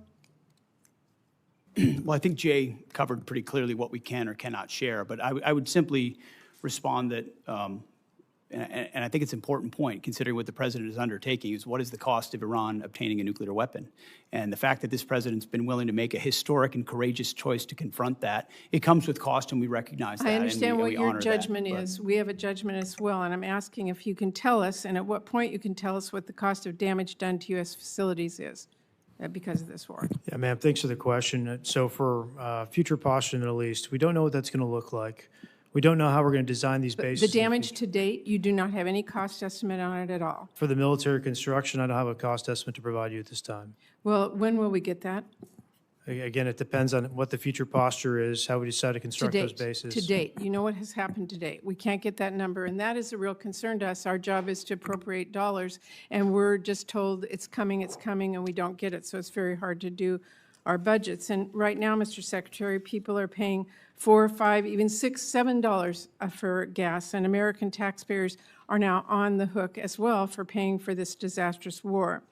You're spending families' hard-earned tax dollars on a war that many strongly oppose, and you're forcing people to pay more at the pump, and yet you're not even providing a real breakdown for the cost of this war so far. We have no real details, you have indicated that, and yet now you want Congress to send you $1.5 trillion more. To me, that is unacceptable, and I hope our Republican colleagues will join us in not only rejecting that absurd request, but in insisting that the American people get the actual answers on how much money, their money, we are spending on this. Now, let me turn and say, Secretary Hegseth, the president has called Medicaid, Medicare, and child care little scams and said, quote, we're fighting wars, we cannot take care of daycare. I'm just trying to understand that. Is it your position, since you're asking taxpayers for another $500 billion for the war, that American families should be forced to give up child care and health coverage so that you can have $1.5 trillion for this budget? Senator, that's not my department. I certainly support this, and I also support the president's efforts to find and remove fraud wherever possible in a general sense. I'm not talking and we do about that in our fraud. department as well. I'm not talking about fraud. I actually asked whether an American family should lose their health care or their child care to pay for this budget. That is literally what the president suggested. The president has proposed a historic $1.5 trillion budget that will defend the nation and confront threats like Iran, which previous presidents allowed to happen, as Senator Graham pointed out. Well, previous administrations said they wanted to take care of this problem, and they did not, and he's doing this committee, the question in front of the American people is, what are they being asked to give up for this $1.5 trillion? That's where I was talking about. And lastly, Mr. Secretary, your budget request cuts through Trump's ramblings and really, to me, makes the truth clear that you and the president don't value families as much as you value defense contractors. You want to increase the war budget. I meet every family at Dover. Okay, don't tell me we don't care about families. We sure do. Mr. And we take care of them in every way we possibly can. I'm asking you about taxpayer dollars that everybody has. So when we've been to war before, we have asked people to do victory gardens. We've asked them to pay more. You are not doing that. You are asking for $1.5 trillion, which means something else has to be given up. That is what this committee is looking at. You want to increase the war budget for the next year by $500 billion. That is taxpayer money that could be used to feed families or build new affordable homes or wipe out some diseases completely or increase child investments 20 times over.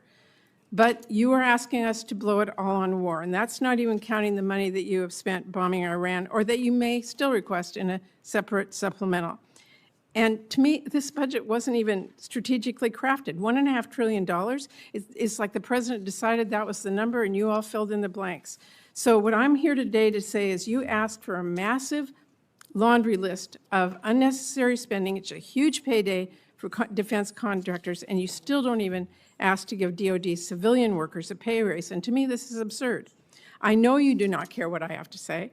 So let me quote you someone you might actually listen to, President Eisenhower. He said, "Every gun that is made, every warship launched, every rocket fired signifies in the final sense a theft from those who hunger and are not fed, those who are cold and not clothed. This world in arms is not spending money alone. It is spending the sweat of its laborers, the genius of its scientists, the hopes of its children." That is what this budget proposal is asking. It's going to leave Americans cold and hungry to fund Trump's war and make defense contractors a fortune. So that is why I hope this committee throws that in the trash and comes together with a budget that works for all American families. Thank you, Mr. Secretary. Thank you, Mr. Chairman. Senator Hoeven. First, I want to thank you, gentlemen, and all of our men and women in uniform for the incredible defense of our nation, what we're seeing really around the globe, and certainly in the Gulf right now. The professionalism, the capability of our men and women in uniform is frankly beyond belief. It's just amazing. And we need to say thank you to those men and women and their families every single day. It's really something. My first question is, Mr. Secretary in General, is there a way to secure the Strait of Hormuz before we fully resolve with the conflict with Iran? Well, thank you for your statement up front about the troops, and we certainly feel the same way. They're the best of America and deserve the best from all of us. As it pertains to, I actually didn't get a chance to reply to Senator Durbin, who said that Iran was attacked by us. I would take issue with that. For 47 years, we've been attacked by Iran, and they've been lying to pursue a nuclear weapon, and President Trump had the courage to do something about it. I don't think enough has been stated about the blockade and the power of the blockade and the dilemma that our blockade creates for them. They can't move anything out of Iranian ports, and over, I think it's 65 ships at this point have been turned around or disabled. The economic pressure that creates on them greatly outstrips the pressure on us, and we don't use the Strait of Hormuz anywhere near as much as the rest of the world does, or certainly they do. And I think it creates a lot of dynamics for future energy dominance for the United States of America, considering the increased capability that our country has, not to mention opportunities in Venezuela. So we have a range of options, as the chairman and I have discussed extensively, mostly privately, but some in public, to ensure that transit were to continue, should the president or others want us to go in that direction. But ultimately, we control the strait. Because nothing's going in that we don't allow to go in. And trust me, when we look at what Iran's thinking about that, they know they can't break it, and it's very concerning for them. Iran only responds to strength and force. And that's specifically why I asked the question, in that their evil regime can make their people suffer and hang in there. But if we can keep the pressure on with the naval blockade and navigate the Strait of Hormuz, we can keep the stranglehold on this evil regime and force the type of solution that we need and the kind of verification we need to enforce it. And that's, again, why I asked this question, and maybe both you gentlemen could respond to that. I'm not saying that is what the outcome will be, or, ultimately it's up to President Trump. But what I'm saying, is it possible to keep that stranglehold on with the blockade, even though, the tyrants, the IRGC, won't give up right away, and secure the Strait of Hormuz while we continue to put that pressure on them for a result that can work for this country and the world and that's enforceable? And I'd like you to give me some more color on that, both you gentlemen. Sir, I'll take a moment here and talk about pressure. And what you're really alluding to is what the entirety of the interagency is working on. with a hat tip toward Secretary Bessent, Secretary Rubio, and the rest of the interagency, the totality of total pressure, which the military element is just one component on, is what the regime in Iran is feeling right now. And I think there's no shortage of ability to hold that pressure. The decision on for how long to hold that pressure is, of course, a political one and within our civilian leadership. But I would highlight that they are absolutely feeling that pressure, not just from the blockade, as the Secretary talked about, but the continuation of sanctions that Treasury and others have put on there, and we retain a range of military options. Well, I 100% agree with you, but their ability, the regime's ability to endure pain is significant because they just put it on their people. My point is keeping that pressure on them, but at the same time securing passage in a way where commercial traffic will start moving. That relieves pressure on us and our allies, and that's what I'm asking for more color on how you effectuate that. Senator, there are options for that, should we go in that direction. There's a multitude of different directions, should the president seek to go that way, that we're prepared to operate on. Evidenced by the destroyers that went in and came back out. Exactly. To the great detriment of the limited ability of Iran to defend. I mean, remember, the entirety of Iran's conventional navy is at the bottom of the As with everything you do, you start out at a really high level, and then you just get better. And I'm seeing that with this blockade right now, with the way you disabled those last two tankers. I mean, you're getting better at blockading. And again, that's why I'm looking for continued options to secure traffic in the Strait while we continue to put pressure on Iran. Okay, thank you, gentlemen. Thank you, Chairman. Secretary General, thank you for being here. Secretary, I want you to provide some reassurance for my constituents. In 2019, the DIA published that Iran, quote, had swarms of small boats, large inventory of naval mines, an arsenal of anti-ship missiles that can severely disrupt maritime traffic in the Strait of Hormuz. In 2025, after Operation Midnight Hammer, a Brookings expert said, quote, "It is wrong to conclude Iran is now a defeated nation and will act accordingly. Iran's demonstrated destructive missile capabilities have penetrated nearly every part of Israel. Iran's arsenal could endanger American forces in the Gulf." And Senator Collins asked General Caine about the extent to which you were briefed and the president was briefed about the very likely outcome of this kinetic engagement. And there are some data points that seem to indicate that we did not see all of this coming or that we didn't account for it. We may have been briefed on it, but we didn't account for it.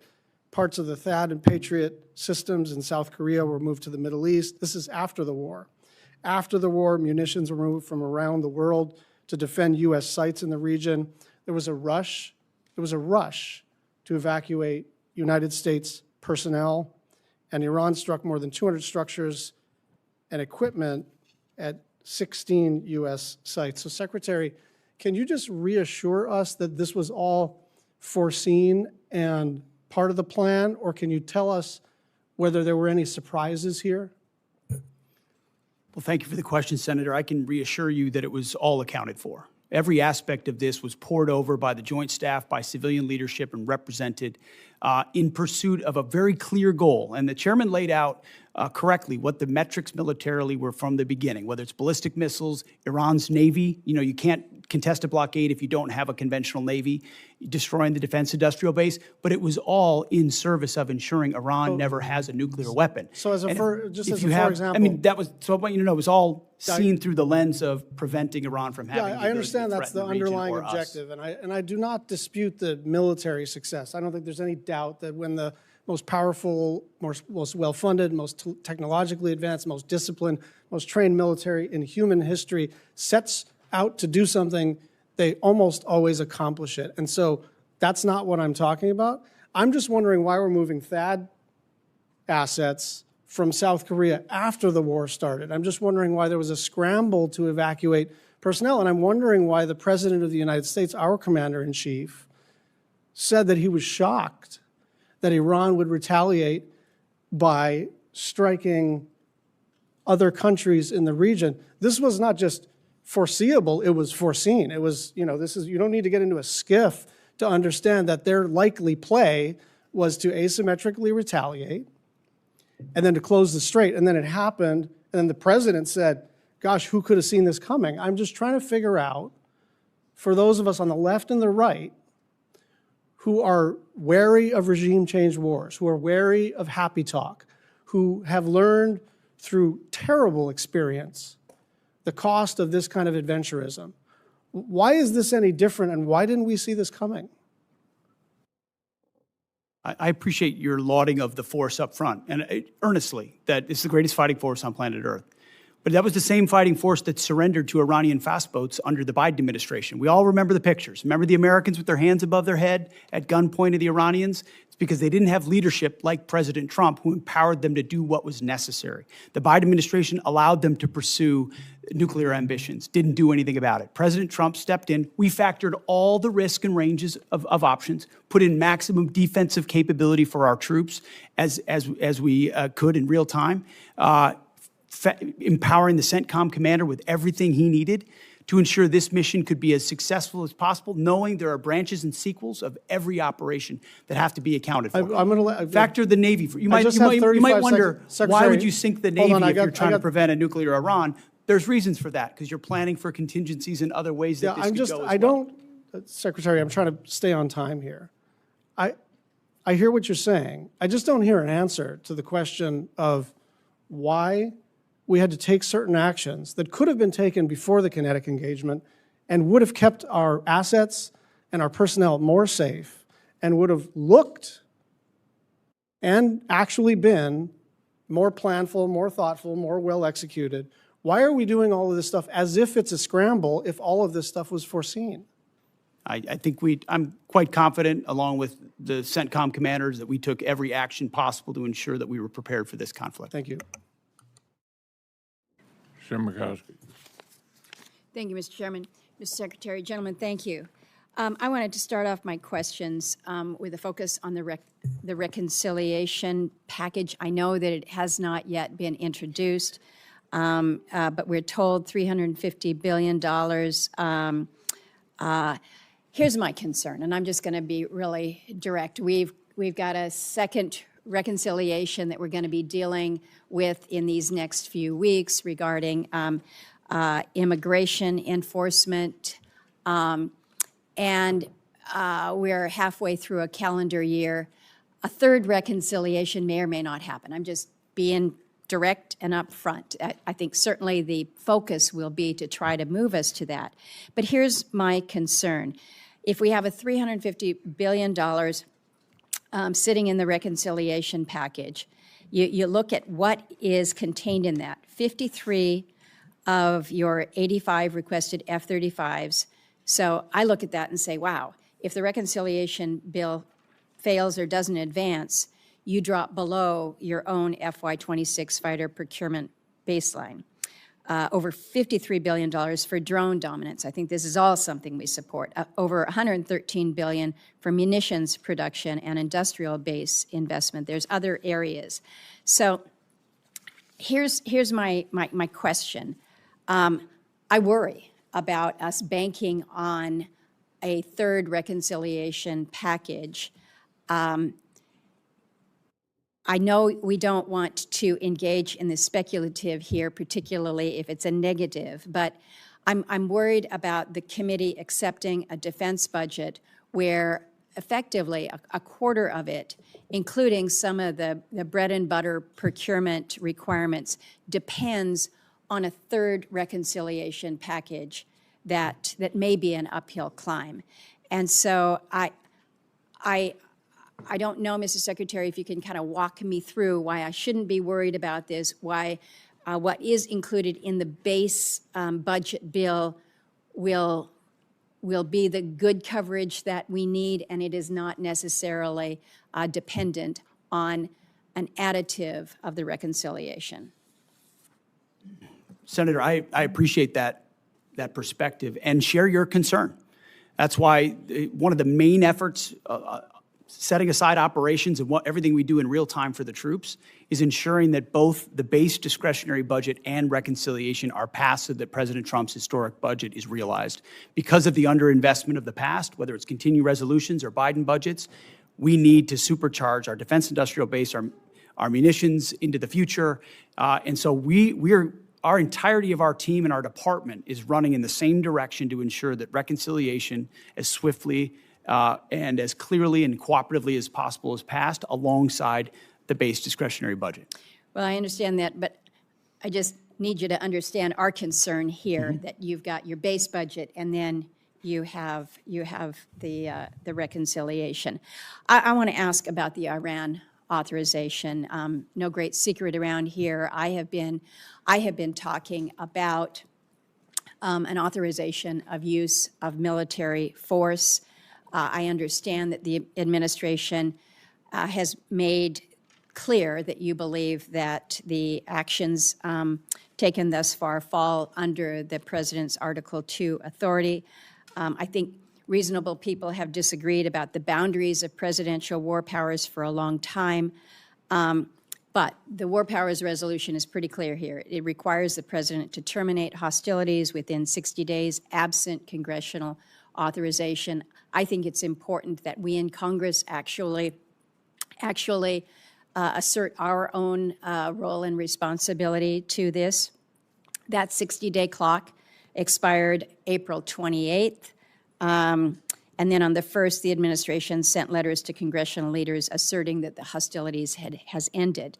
But I think where there is confusion is when the President says hostilities have ended, we still have 15,000 troops that are forward deployed, more than 20 warships in an active naval blockade. CENTCOM has redirected 61 commercial vessels, disabled tankers. In other words, it doesn't appear that hostilities have ended. And so the question to you is whether or not the administration has considered or had intended to seek an authorization of use of military force from the Congress. Senator, our view is that should the President make the decision to recommence, that we would have all the authorities necessary to do so. Do you think that it would be helpful to the President if it was made clear that, in fact, the Congress did provide an AUMF? I think the President, our view is that he has all the authorities he needs under Article 2 to execute. Thank you, Mr. Chairman. Okay, here's where we are. The vote is about over. The Secretary has to get with the President on the China trip. I'm going to ask Senator Murkowski to wrap up. And thank you all for being here. Baldwin, Shaheen, and Kennedy. Baldwin, Shaheen, and Kennedy still have questions. Wrap up after.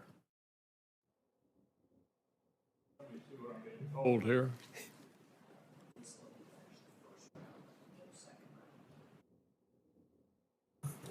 Yeah, obviously there's not a whole lot of time for a second round, so we'll get through everybody. And Senator Murkowski, I appreciate your taking over. Thank you. Secretary Hegseth, Chairman Caine, thank you for being here today. Today is the first time either of you are appearing before this subcommittee since the abrupt choice was made to cancel the acquisition of the Constellation-class frigate, which was being built in Wisconsin. These ships were meant to provide vital capability to the Navy in the event of a future war against China. And they were certainly part of our calculus of deterrence through strength.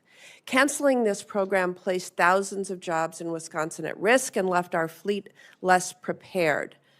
You know, President Trump has talked a lot about making ships in America again.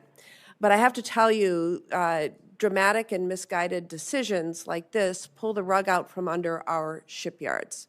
The U.S. shipbuilding industry needs stability if we are ever going to compete with Chinese shipyards. Wisconsin workers who have decades of experience building world-class vessels that defend our nation, that serve commerce and provide transportation, they need stability as well. So I'd like to start with a question to you, Chairman Caine, on the medium landing ships.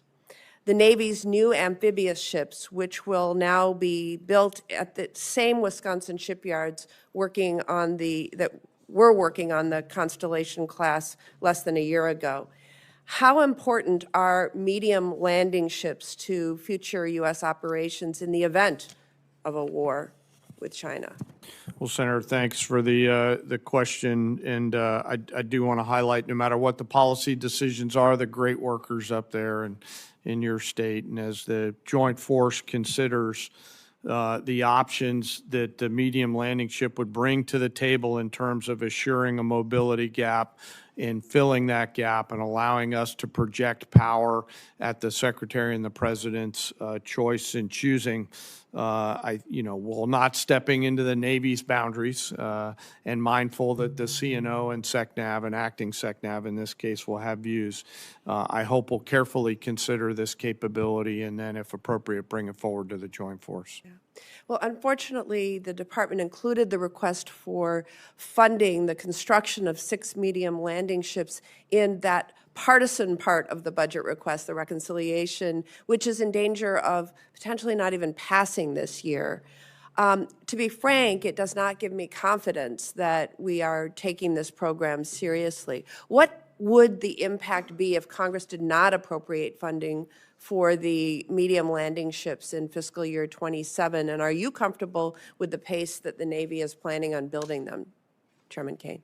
Well, I'll acknowledge that I think it was yesterday, the day before, that they released their shipbuilding plan. And given all the things that I'm juggling in this job that I'm so lucky to have, I've not gone and done a deep dive. So I'd like to come back to you. Please do. If you're okay with it on that matter, so that I don't wing it. Yeah, thank you. I want to now turn to the war with Iran. Yesterday, I had a chance to meet with service members who were injured in the opening days of the war. They struggled to receive adequate and timely care for their injuries in the Middle East, and the fighting kept them from being quickly evacuated to Landstuhl after being injured. These service members have since been diagnosed with traumatic brain injury, but initially struggled to get properly evaluated or treated, in part because some of our military hospitals overseas and in the U.S. did not have the capacity for them. They had to wait for more than 3 weeks to receive the treatment they needed, and it seems clear to me that our military medical system was not prepared to treat those injured in this war. Secretary Hegseth, did DOD review our military health system's readiness to treat those injured in a war with Iran, and did that impact your recommendation to begin Operation Epic Fury? Well, the view of the department was always to, as expeditiously as possible, move anyone injured that needed further care to Europe for that care, with the recognition that, thankfully, 90% of those that have been injured in Epic Fury have returned to duty. So most of those injuries have been minor enough that they return, but we always catalog if there could be future complications to ensure that they get care in the future. It seemed to me, from what I heard, that we weren't prepared in theater, we weren't prepared in Germany, and we weren't prepared immediately upon these soldiers' return to the U.S. Can you commit to ensuring that every service member, including my constituents, will receive necessary medical care after being injured in this war, and that the military health system is now prepared for any future casualties in this war? We have been, and we will continue to be.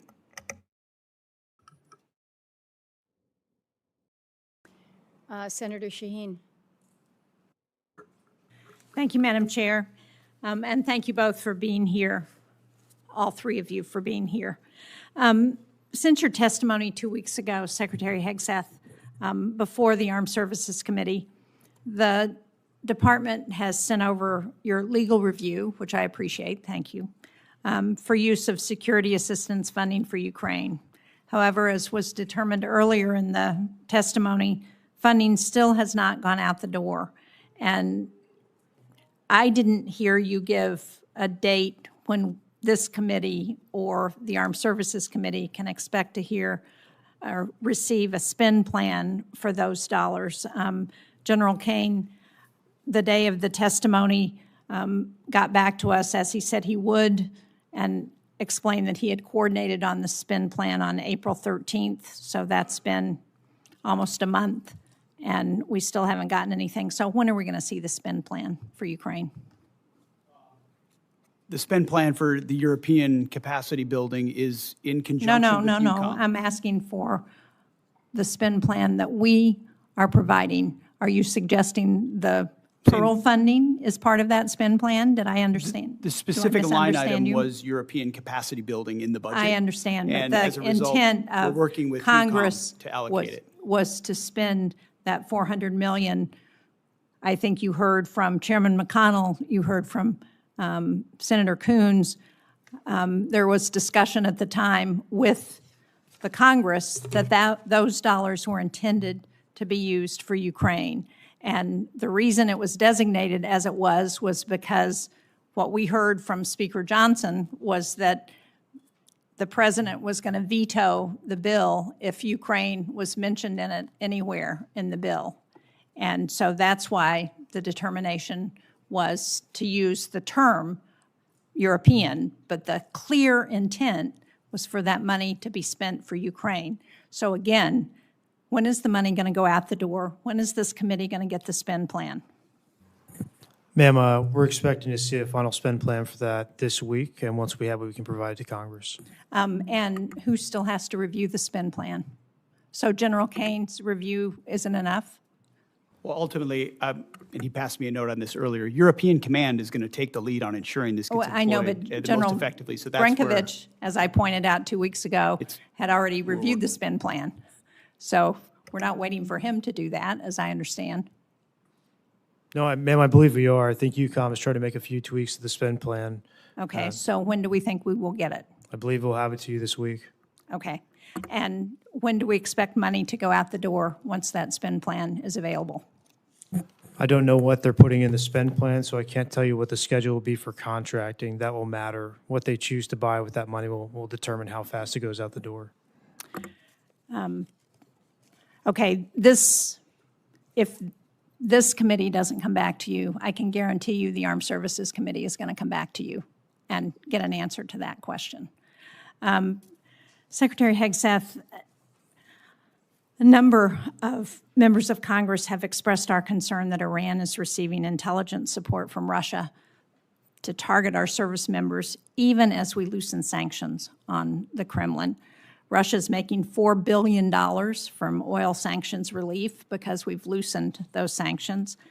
As has been testified to, an Iranian Shahed drone costs about $35,000. That's enough money for hundreds of thousands of drones supporting Russia's war in Ukraine, and billions for Iran to reconstitute its industrial base. So if one of the goals that's been outlined by the president as part of this war is to destroy Iran's defense industrial base, don't you think we ought to be putting more pressure on Russia and putting those sanctions back on those Russian oil ships so that they are not continuing to fund Iran in this war? Senator, we know Russia is a nefarious actor on a lot of levels and account for that, but I would say the destruction of Iran's defense industrial base has been highly all effective evidence in to the this effort. contrary. We're not accounting for that if we're giving Russia the opportunity to earn $4 billion a month, $20 billion by the end of the year if we leave those sanctions lifted for that time, during which they can continue to fund Iran. Well, the destruction of defense of Iran's defense industrial base has been clear and overwhelming. The destruction of Iran's defense industrial base has been clear and overwhelming. Well, it's certainly not clear to me as a member of the committee, because what we see is Iran still producing drones. They're still engaged in this conflict.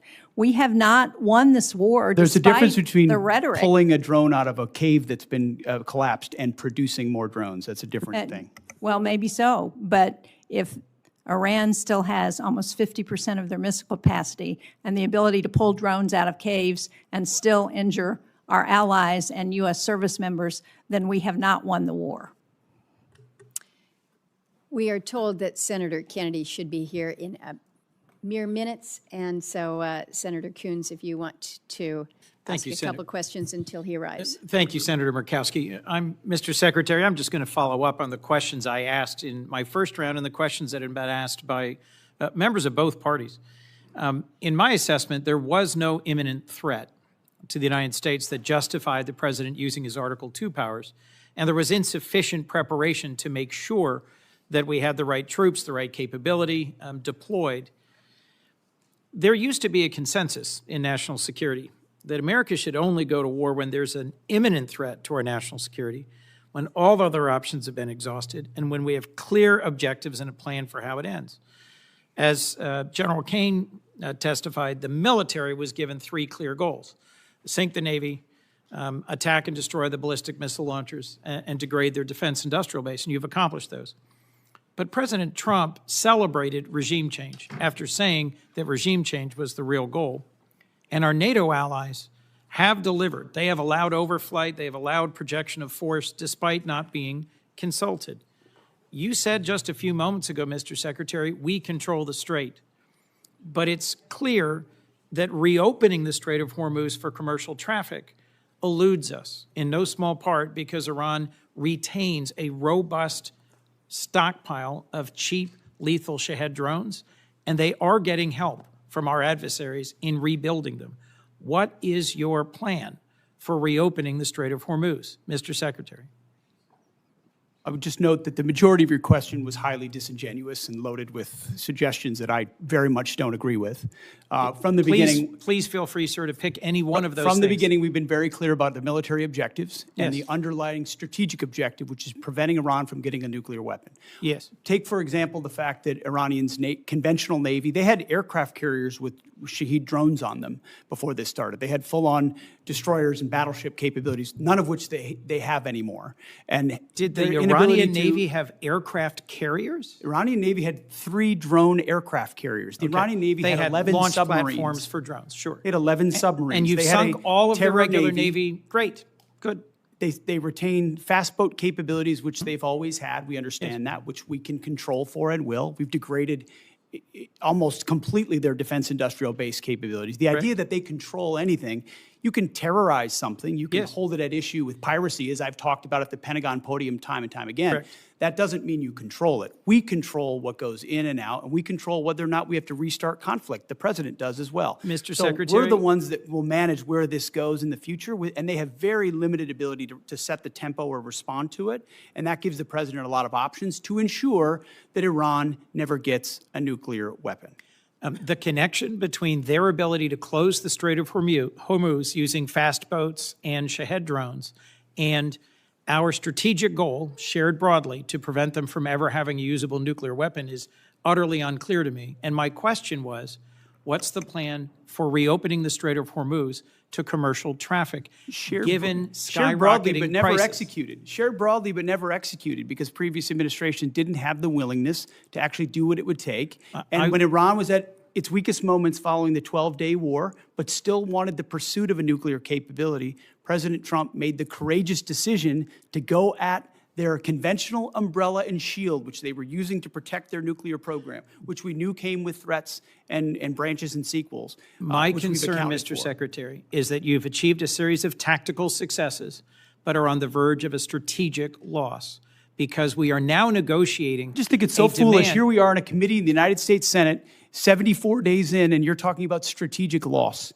We have the ability to 74 defeat a days 47-year threat of a pursuit of a nuclear weapon. We have more leverage than we've ever had. We've had incredible battlefield successes, and you're talking about a strategic loss, cloaked in Secretary. disingenuous questions. Mr. Secretary. This is how you Mr. undercut Secretary. efforts that could otherwise and are otherwise I am being not very your effective. enemy, sir. I am not your adversary. I share your goal of preventing Iran from ever having a usable nuclear weapon. To finish my sentence, control of the Strait of Hormuz, the ability to degrade our partners and allies' gas and oil production capabilities through cheap drones, the ability to harass and harry commercial shipping remains in Iran's hands. And their demands are that we recognize sovereignty for them over the Strait of Hormuz, which I believe our president's rejected, you've rejected, I reject. But my question remains, how do we reopen the Strait of Hormuz to commercial shipping? If we control it, how do we reopen it? And your average American is seeing this at the gas pump every single day as the cost of gas continues to rise. Senator Coons, I know that your question has not yet been responded to. And it deserves an answer. It does But I deserve also an understand I'm answer. delaying my colleagues. But that's the question that deserves an answer, Mr. Secretary. We do have Senator Kennedy, followed by Senator Murphy, and I know that Secretary has a time departure. Thank you for your indulgence, Thank you. Madam Chair. Thank you. Mr. Secretary, welcome. Can we agree that if you took President Xi Jinping and turned him upside down and shook him, that the African country of Mauritius would fall out of his pocket? I don't know if we can, but I'd like to indulge you on that. Well, let me try it another way. Mauritius is good friends with China, is it not? I understand there's some level of a relationship there. Yeah. Yeah, like they're BFFs or whatever the young people call it. Prime Minister Starmer wants to give Diego Garcia and the Chagos Islands to Mauritius, which has virtually no connection with the Chagos Islands, who will promptly give a spare key to Diego Garcia to China. Is that accurate? What I would underscore is that Diego Garcia is a very strategic location, and having the ability to operate there for the United States military is going to be critically important But in the future. Starmer wants to give it away, does he not? As President Trump has stated, there's been some pretty bad deals made by the Brits as it pertains to Diego Garcia. I'd like to yes. hear you. I mean, the president's been back and forth on this, and I've talked to him a lot. He is not going to agree to that, is he? No, as the president has stated, it was a bad deal that was cut by the UK and Prime Minister Starmer as it pertains to Diego Garcia, as evidenced by limitations that our troops could face in how we use that island. Yes. All right. I appreciate that. My understanding is that the classified information and unclassified, it's public, showed that our intelligence discovered that not that long ago, Iran had developed the supreme leader, now dead is fried chicken, but they have a new supreme leader, had developed a new game plan for their nuclear weapons program. And their game plan was to jack up missile, both ballistic and cruise missile production and drone production, and put together this huge stockpile of missiles and drones. At which point they would turn to the United States and Israel and the rest of the world and say, we're going to restart our nuclear weapons program. If you bomb us again like you did in June, we will destroy the Middle East. And by the way, our missiles can now reach Berlin and London and Paris. Is that my understanding of one of the reasons, the main reason we went into Iran? I think that's pretty well articulated, Senator, that they were trying to use the umbrella of their established conventional stockpiles to blackmail the rest of the world in pursuit of their own nuclear weapons. Now let's talk about Iran today. Can we agree that Iran, both the public and the private sector, is being held together right now with spit and duct tape? Spit and duct tape is not a doctrinal term, Senator, but I would agree with something along those lines. It's a Louisiana term. I mean, 7 out of 10 Iranians are out of work. We bomb their infrastructure. They've got 70% inflation. Their internet's shut off. You know better than I do what we've done on the military side. Their launchers, gone. Their missiles, for the most part, gone. Their drones, gone. Do they have some left? Yeah. Their Navy, gone. Their Air Force, gone. You can get in an airplane, you personally, and fly anywhere you want to across Iran right now and feel safe because they don't have any air defenses. It will be, in my opinion, 20 years and cost $1 trillion before they're even back somewhat to normal. And I don't have the slightest idea where they're going to get the money. If they think China's going to give it to them or Russia, they've got to learn a hard lesson. To that extent, have we achieved our objective in Iran? Objective, as this president has stated from the beginning, is to ensure they don't get a nuclear weapon, and President Trump remains dedicated to ensuring that happens. And everything you described with the military degradation of their country was in service of ensuring they never get a nuclear weapon. This is what I never understood the president to say, I want a regime change in Iran, and I want to obtain all of their fissile material. I've never heard him say that. What I heard him say was, I don't want to go back through it, but our goal is to cripple them so they can't blackmail the rest of the world. Now, many of my Democratic friends are trying to say we have lost. Here's a footnote. You're not going to get Democratic support. They're not. They're not going to support you, Mr. Secretary, because they don't support President Trump. I know that's not a newsflash. But they say we've lost. I don't get it. I don't understand how we've lost. Is the strait closed? Yes. But if we continue that blockade where nothing's going in and nothing's going out, eventually they're going to have to shut down their oil fields, are they not? Half of their oil fields are low pressure. Once they put them down, they're not going to get them back up. Am I missing something here?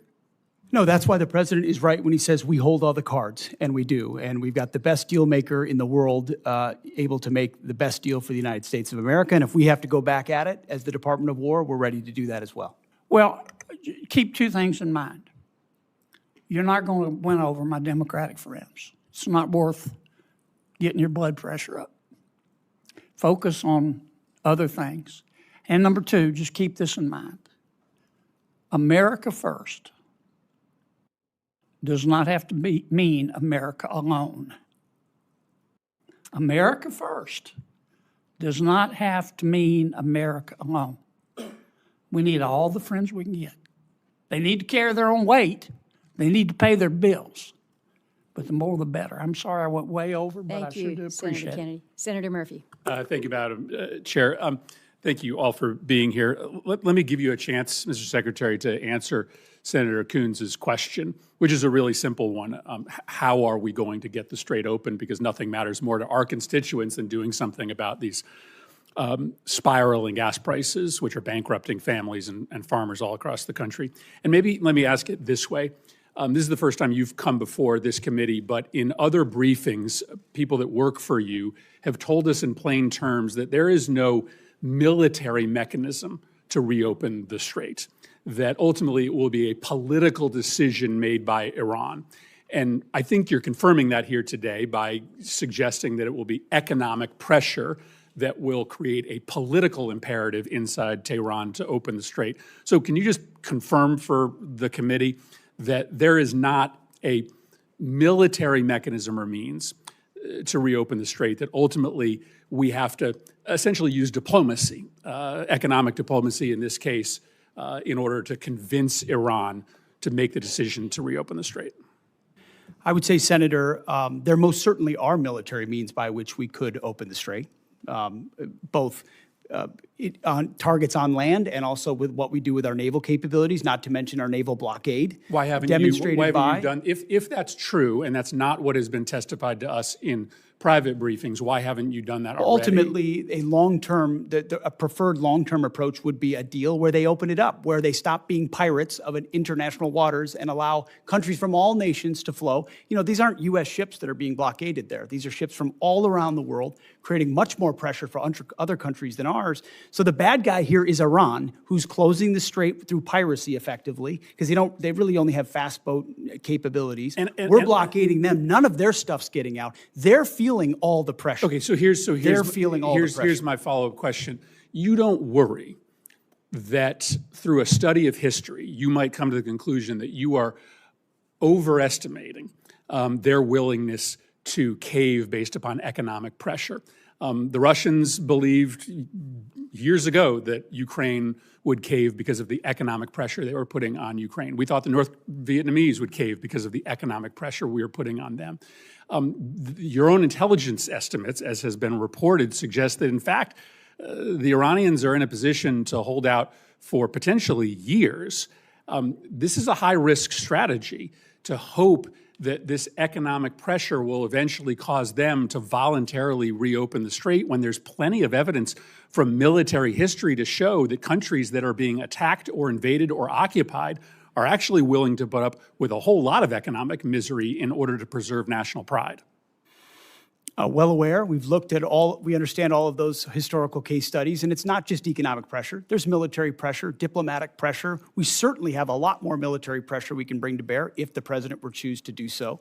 I think there are a lot of different dynamics cards that the president can play, holding all of them to ensure even greater economic pressure or even greater military pressure in Iran. And they know that, and that's why the negotiations are serious and ongoing right now about giving up their nuclear capability, because they understand that. And the problem is time is not on our side here. I believe you are being way too optimistic in your assessment of their potential to cave. But if this goes on for another 30 days, there are going to be thousands more farms that will go bankrupt. There are going to be families that are going to be ruined. And so time is not on our side. And I just don't believe that Iran is ready to capitulate yet. And if they capitulate in a year, there's going to be a whole lot of families and businesses that are ruined in the United States. General Caine, let me finally ask you a question about what seems to be a difference of opinion between the intelligence services that you rely on and the public statements of the President of the United States with respect to our war objectives. The Secretary and others in the President's cabinet have said very clearly that our war objective is to destroy Iran's missile and drone program. The president said just a week ago that Iran maybe had 18 to 19% of their missile capacity left. But there is public reporting suggesting that our intelligence agencies say that Iran still has 70% of their missile and drone capability, which would be a failure of our objectives if that were to be true.